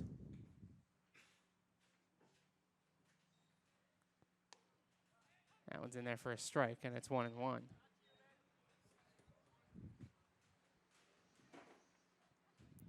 Schwartz looking for a ground ball here. Rispoli runs really well. It has to be hit right at an infielder to turn 2. Feels like forever ago in terms of the momentum of this game, but Villanova did turn a double play back in the 1st inning. Got Tyler Minnick to ground into a 6-4-3 double play. Yeah, that's when it was 1st and 3rd with 1 out.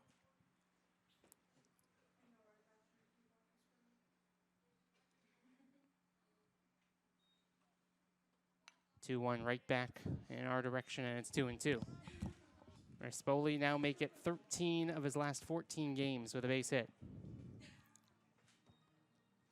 Another 2-knock day for him. He has scored a run. He's driven 1 in.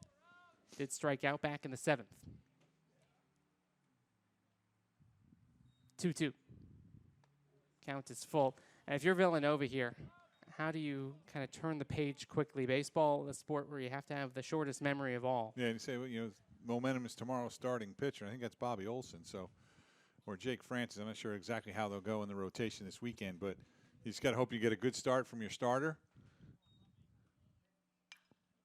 3-2 down the first base side. Going to be a long run for Barry. He won't get there. It's hard to say. It's obviously it's 14-3, but it was a 3-2 game with 1 pitch, and you're going to go to the 8th with a 1-run lead. Now, ifs and buts were candy and nuts. Every day to be Christmas, but you were there. You were right in this thing, and it just you got to escape the big inning. I think that's the thing you got to talk about.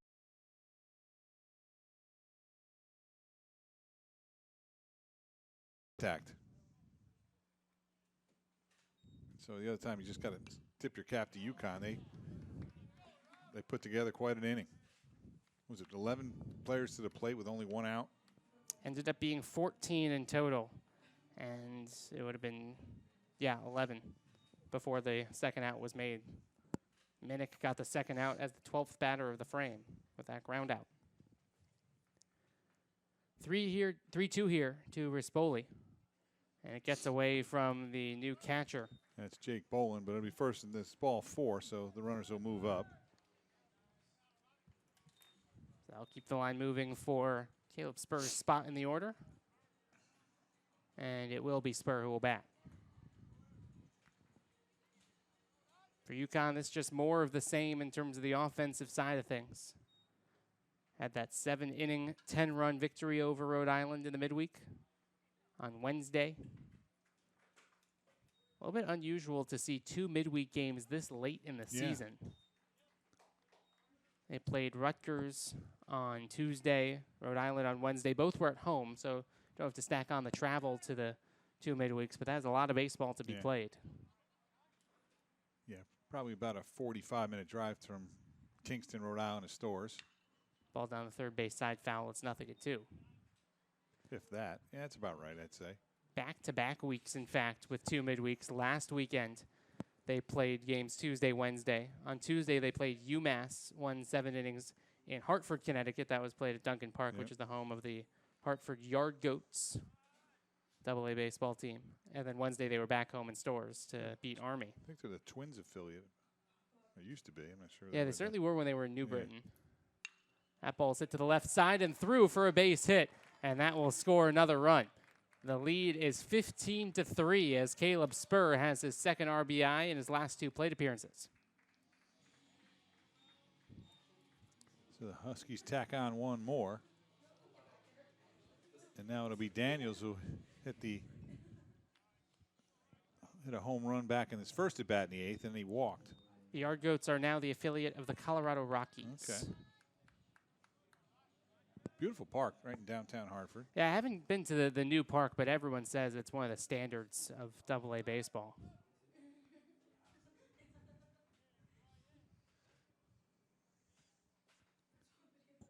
They were the Minnesota Twins affiliate for 2 decades before switching over to Colorado. And that was coincided with when they made the move from New Britain, just outside Hartford, to the new ballpark in Hartford. That New Britain ballpark, not as flashy and sparkly and new as the Hartford ballpark, to be sure. Played high school games at that park.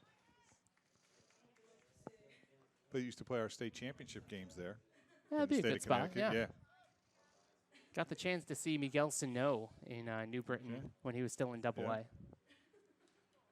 He's had a solid career. Daniels behind here on the count, 0-2. Hits that one back up the middle, and that'll get through into center field, and the score will be 16-3. Ryan Daniels with another RBI to add on to his tally. He's got a 3 RBI day, and the lead keeps on growing here in the 9th.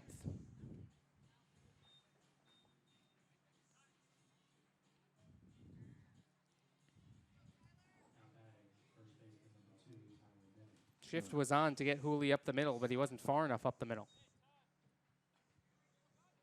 And here is Minnick. 6th batter here of this top half of the 9th. That's 5 straight that have reached. MacArthur flew out to start the inning.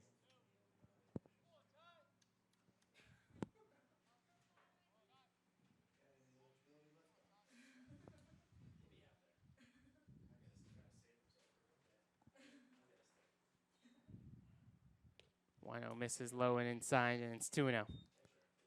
There have been some big-time margins of victory for UConn this year. The 10-run victory over Rhode Island. Last time out, they beat St. John's by 11 runs 2 different times. Beat UMass by those 10 runs. Beat Boston College by 12 runs. This is familiar territory for UConn as that ball's blasted out towards right field, all the way back to the track, and that ball is gone. A 3-run homer for Tyler Minnick. He's got 17 on the season now to extend his Big East lead. And the lead keeps on growing, too. Yeah, he just sent that ball the other way. A lot of power. He knew it as soon as he hit it, but he drove that ball about 375 feet to right field for a 3-run homer. It is 19-3. And a 16-run lead is the largest of the season for UConn. Biller's going to get a chance for that 4th home run. He will bat with 1 out in the top half of the 9th inning. Yeah, his last time up, he just had a little base hit to center to score 2 runs. That was all for Biller. The other 3 times it left the yard. 6 home runs now today for UConn. He did fly out to left once, so he did make an out today. But 4 for 5. What a whole nest of RBIs. A remarkable 17 unanswered runs for the UConn Huskies over just the last 2 1/3. It was 3-2 Villanova in the 6th. It's like a football run, 17-0, you know, a couple of touchdowns and a field goal. Still a 2-score game then in that case. That ball up and in, it's 2-0. Yeah, but you talked about this UConn offense, what they've been able to do all year. They've multiple 10, 12-run victories throughout the season. They have been involved in some shootouts. In fact, they lost their highest scoring overall game of the season between the two teams, a 25-17 loss to Florida Atlantic in Boca Raton. I played high school baseball 1 year at that FAU field. How'd that go for you? Not well. That's why it was 1 year? Yeah. 2-0 just off the plate. It's 3-0. That started your broadcasting It career? was part of the season. The high school baseball field was undergoing some renovations, and so I had to play some of the year at FAU, and that's where I saw one of the first real curveballs and decided to look into journalism. Yeah, or like most people look into lacrosse when that happens. Yeah. 3 balls and no strikes to Biller. Down and away in a 4-pitch walk. Oh, It's the 5th time he has reached base today.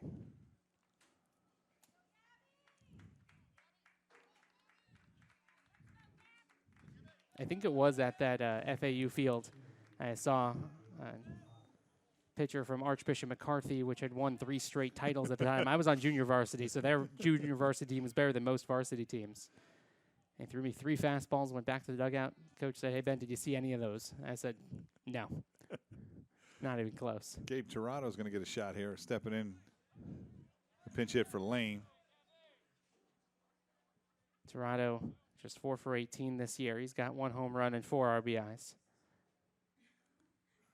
The 11th game of the season that he has appeared in. 0-1's just off the plate inside. It's 1-1. But there have been a number of very high-scoring ball games this season that have gotten a lot of headlines. That 23-run inning for George Mason against Holy Cross back in the early part of the season got a lot of national headlines, especially when they happen in February before the MLB season starts up. They can really draw the attention of the baseball world. And Rhode Island and William and Mary had that. I think it was the 2nd highest scoring game in college baseball history, and it only went 7 innings, in which Rhode Island beat William and Mary 36-22. That was a baseball game. That was not a CAA football game. And that would be a pretty high-scoring one for that matter, too. They played 7 innings. They played 7 innings. William and Mary was up 14-6 after 2 and lost by 14.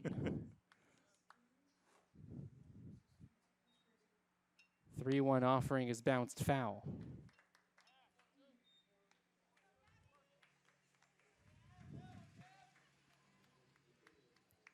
And it was, fascinatingly enough, not the only 36-run performance by a team that day in college baseball. Indiana State, which is another one of those kind of smaller overall programs with a really, really good baseball team, they beat Wagner 36-6. Ball hit foul again, and the count stays right where it is. It was the 4th most runs scored in a single-season game in NCAA Division I history. The record is 33-29 when Denver beat in-state rival Air Force 33-29 back in 1968. Well, that's altitude out there. A lot of home runs. That certainly didn't help, I'm sure. That's like Coors Field. The ball just flies out of there. That's my pun with the Air Force. Kind there you go. Flies, Air Force. I'm surprised that 36-22 game, yes, it was 7 innings. It took 4.5 hours, which I would have guessed more. Yeah, aren't we coming up on 4.5 hours? It feels like it's only 19-3 here. 3-2 bounce to the right side. The only play will be at first base with the force of the ball hit out there. Too slow of a grounder to turn 2. And so there'll be another runner. Around a 4-3. There are 2 outs now in the top half of the 9th. Yeah, Padilla get another shot. A Big East team this past week has already been in a absolutely high-flying slugfest. It was Georgetown that was taking on Mount St. Mary's this past Wednesday. That one's downstairs, and it's 1-0. That was a 25-16 decision. Ooh. There were no 10-run innings in that game. The highest score in any one inning was 7, which was Georgetown's. And it still lost by 9. 1-0 is hit in the air, center field. Relatively deep, but the ballpark will hold it in. And a catch is made. That's Connor Hale out there, as you said, to put it away, but 5 more runs for UConn, and they lead 19-3. Last ups for Villanova when we come back.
To the bottom of the ninth inning we go. Giovanni Conte tasked with getting the last 3 outs for UConn, redshirt freshman out of Albany.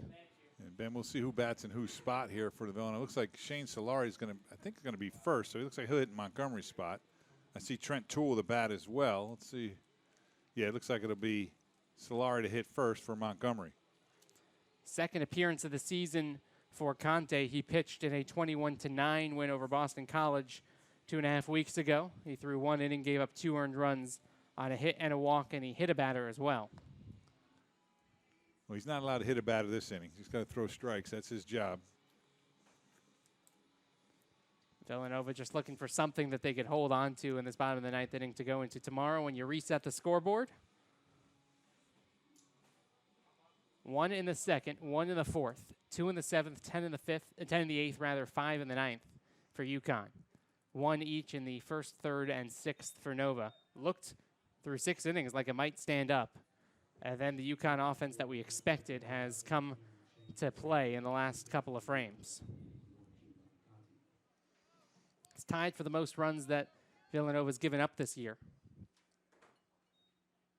First pitch to Solari's fouled back. It's 0-1. They gave up 19 in a 19-0 loss against Michigan. That was, I think, the second or third game of the season down in Puerto Rico. It was actually the third game.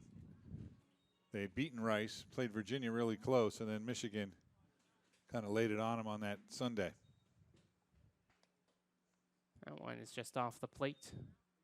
And it is 1-1.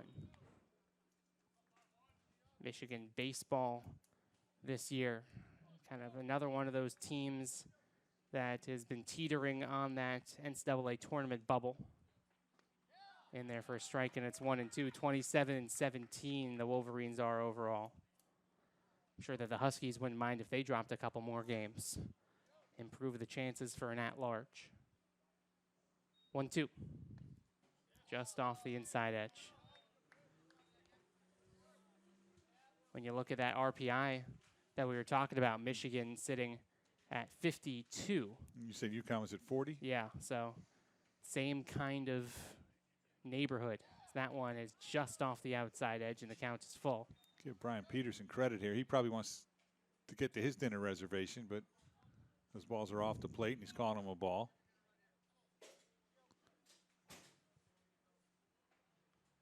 Payoff is inside for ball 4.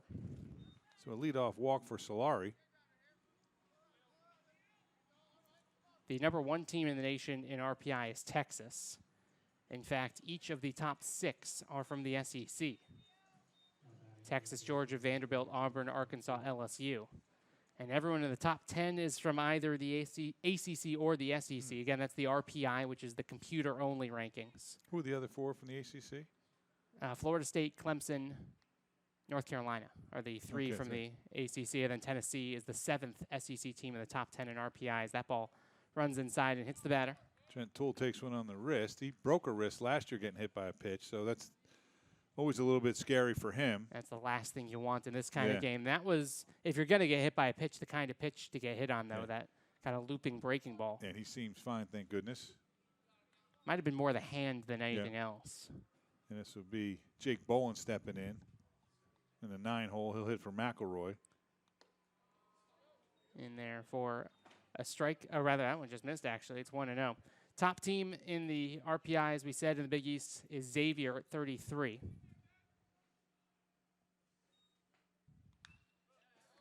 Ball and a strike now after the foul.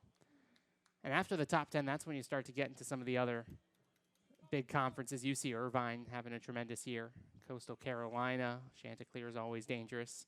Although now 9 years removed, if you can believe it, from that NCAA championship. Yeah, seems like Feels yesterday. like yesterday, yeah. 1-1 offering is out towards left field and deep. Way back and out of here. A 3-run home run for Jake Bowen, so give him some credit. You know, hasn't gotten a lot of opportunities all year, and he's made the best of it. And this one he sends over to left field wall for a 3-run home run. Jake Bowen with his second long ball of the season. And RBIs number 5, 6, and 7. And that might be it for Conte. And, you know, with Jason Neff moving on, the Wildcats will be looking for a catcher next year. And Jake Bowen wants to stand up and take notice. I got a year's left eligibility. Maybe I can earn a shot to be the starter behind the plate. Yeah, these at-bats certainly count in the minds of managers.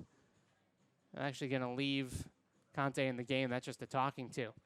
But managers, even perhaps more so, take note of these kinds of at-bats. Who's still playing hard? Who's still making the smart decisions? Who's still fighting? And Bolin drilled that one over the left field wall.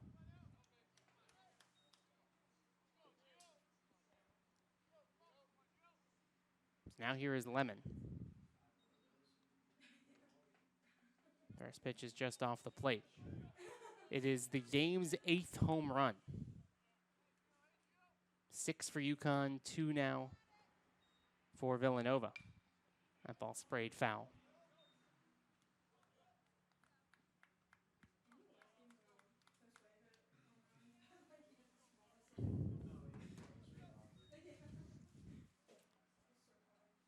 Got to feel good for a kid like Jake Bowen. Like I said, just had limited opportunities this year with the kind of year Neff's having. You're not going to get they're not going to rotate a lot of guys behind the plate with the kind of year that Neff's had. And, he's done probably warmed up a lot of pitchers down there. He's done a lot of work in practice, and he gets an opportunity today, and he hits a 3-run home run against UConn in the Big East. He's got to feel pretty good for himself. Valdez has kind of taken that DH role, as we said, so the opportunities dwindle to get at-bats. Got to be an excellent feeling despite the scoreboard. That ball is hit the other way, and the base hit that will get all the way down towards the wall. It's cut off by the center fielder, Spur. On his way to second base, in there is Lemon with a sliding double. So good hustle by Lemon out of the box to turn that into a 2-base hit. And, maybe just gets the Wildcat bats going tomorrow. Obviously, Conte's not their number one guy out of the bullpen, but just some good swings makes you feel a little better going into tomorrow. Obviously, the result, barring one of the greatest comebacks in history, is not going to be what you want it to be. But you're putting some good swings on the ball. It's under 20 hours until we do it all over again at 0-0. So Villanova, as we said, just trying to take something into that game. Yeah, and both coaching staffs are going to meet after the game to kind of decide. Weather is a little iffy tomorrow. Yeah, it is. We're scheduled for a 2 p.m. first pitch. That could get adjusted, so keep your eyes on Villanova.com, Villanova Baseball Twitter, if there's any changes to the schedule. If anything, I would think that it would probably be moved earlier in the day because it looks like the weather is coming in the evening.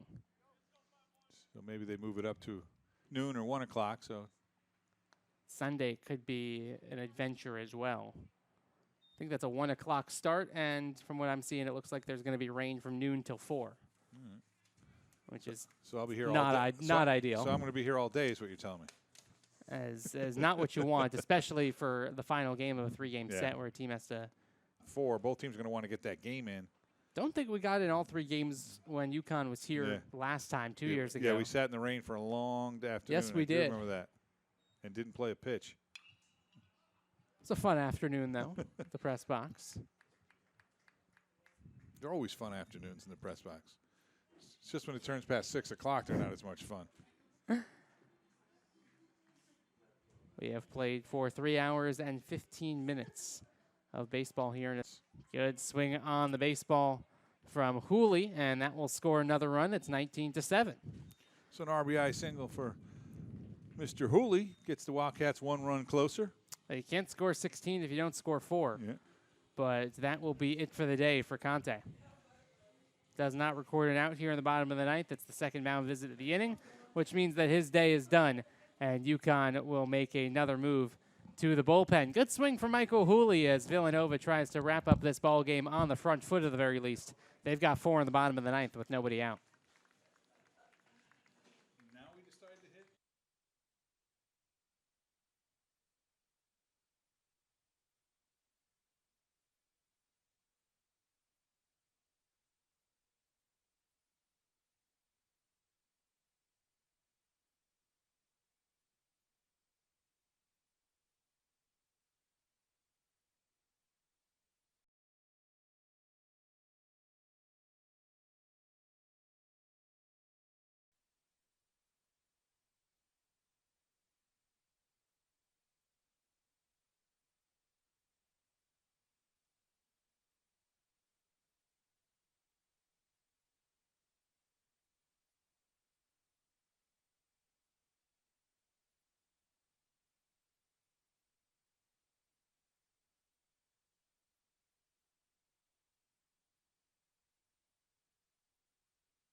We continue with the bottom of the ninth inning, and Hector Alejandro into the contest. The redshirt senior from Waterbury, Connecticut, get an opportunity to toe the rubber for the first time since April the 23rd against Army. And we have an update to tomorrow's contest. Yeah, Steve. it's going to be a first pitch at 12:30 tomorrow. So originally scheduled for 2 p.m. will be a 12:30 start to try to beat the inclement forecast for about 4:30 or so. It looks like it's going to start. So hopefully they'll be able to get that game in. So first pitch tomorrow, 12:30, right here on Flow Sports.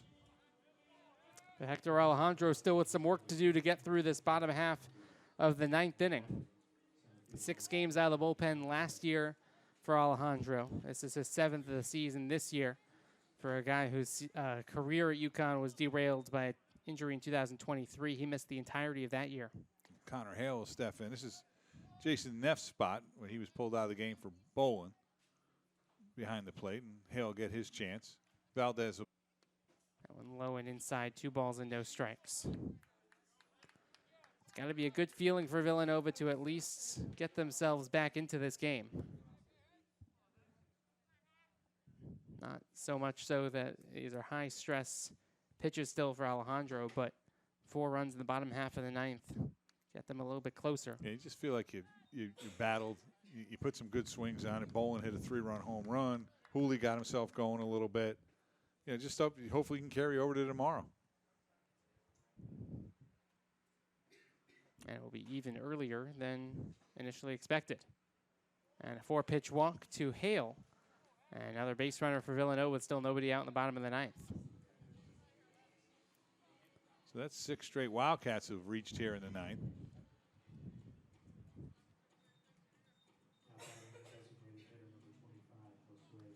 Valdez will bat next.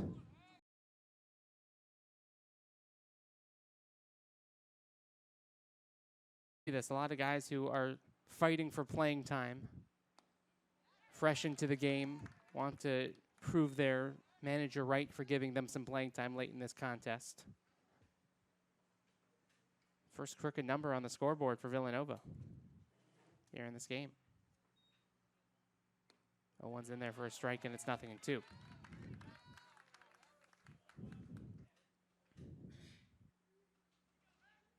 UConn love a ground ball here. They Yeah. very happily let a runner advance to third and take the 2 outs. He could get one. Chopper back up the middle to second base for 1, on to first, the double play. I spoke it into existence, I think. 6-3 double play. Wildcats are down to their last out.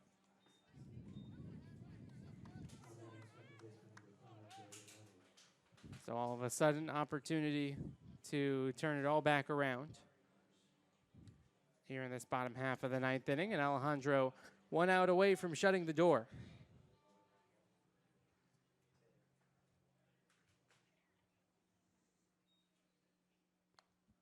First offering is just off the plate. It's 1-0.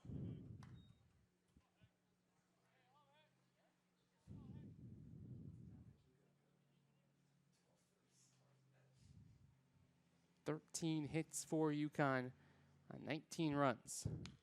That ball hit foul, and it's 1-1.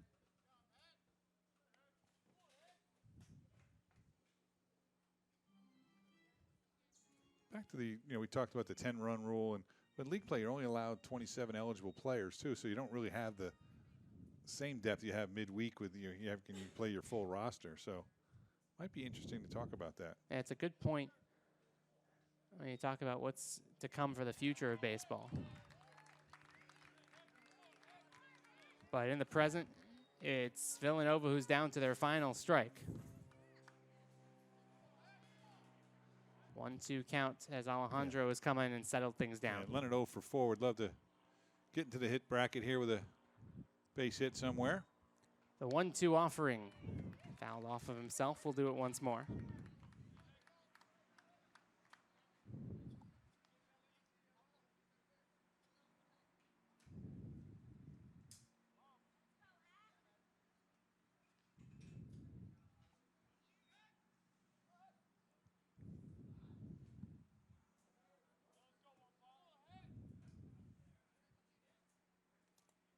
Villanova looking to extend this game at least one more batter, down a dozen.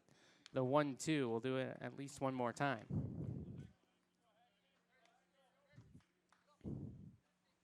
This is another one of those games that you might not have been able to finish in the month of February with the 3 o'clock start. This game well over the 3-hour mark. Thankfully, sunsetting at around 8 o'clock as we head towards the summertime. 1-2 cut on and missed. And that is the bow on a decisive 19-7 victory for the UConn Huskies. 17 unanswered runs in the 7th through 9th innings. And Villanova's couple of runs in the bottom half of the 9th only make the picture look a little bit better. A 19-7 victory for UConn. Yeah, what was a 4-3 game just exploded, as Ben mentioned, with that 17-run outburst. And Wildcats fight their way to the end, pick up 4 in the 9th to make it 19-7. But hopefully Justin Lemon, Michael Hooley, Jason Neff can take away some good days on the offensive side of things. But for UConn, it was all about Sam Biller, who has a monster day. 4 for 5 with 6 RBIs, 3 home runs en route to the 19-7 victory. UConn takes the first of the 3-game set. Looks to continue to chase down a regular season title. Villanova falls a little bit further off the pace of making it to the Big East Championship. That will wrap it up for us from a high-scoring day at Villanova Ballpark in Plymouth Meeting. For our entire Villanova Sports Network crew and my partner, Steve Pannone, my name is Ben Curtis, saying so long and see you real soon from the main line. One more time, the final score is UConn 19, Villanova 7.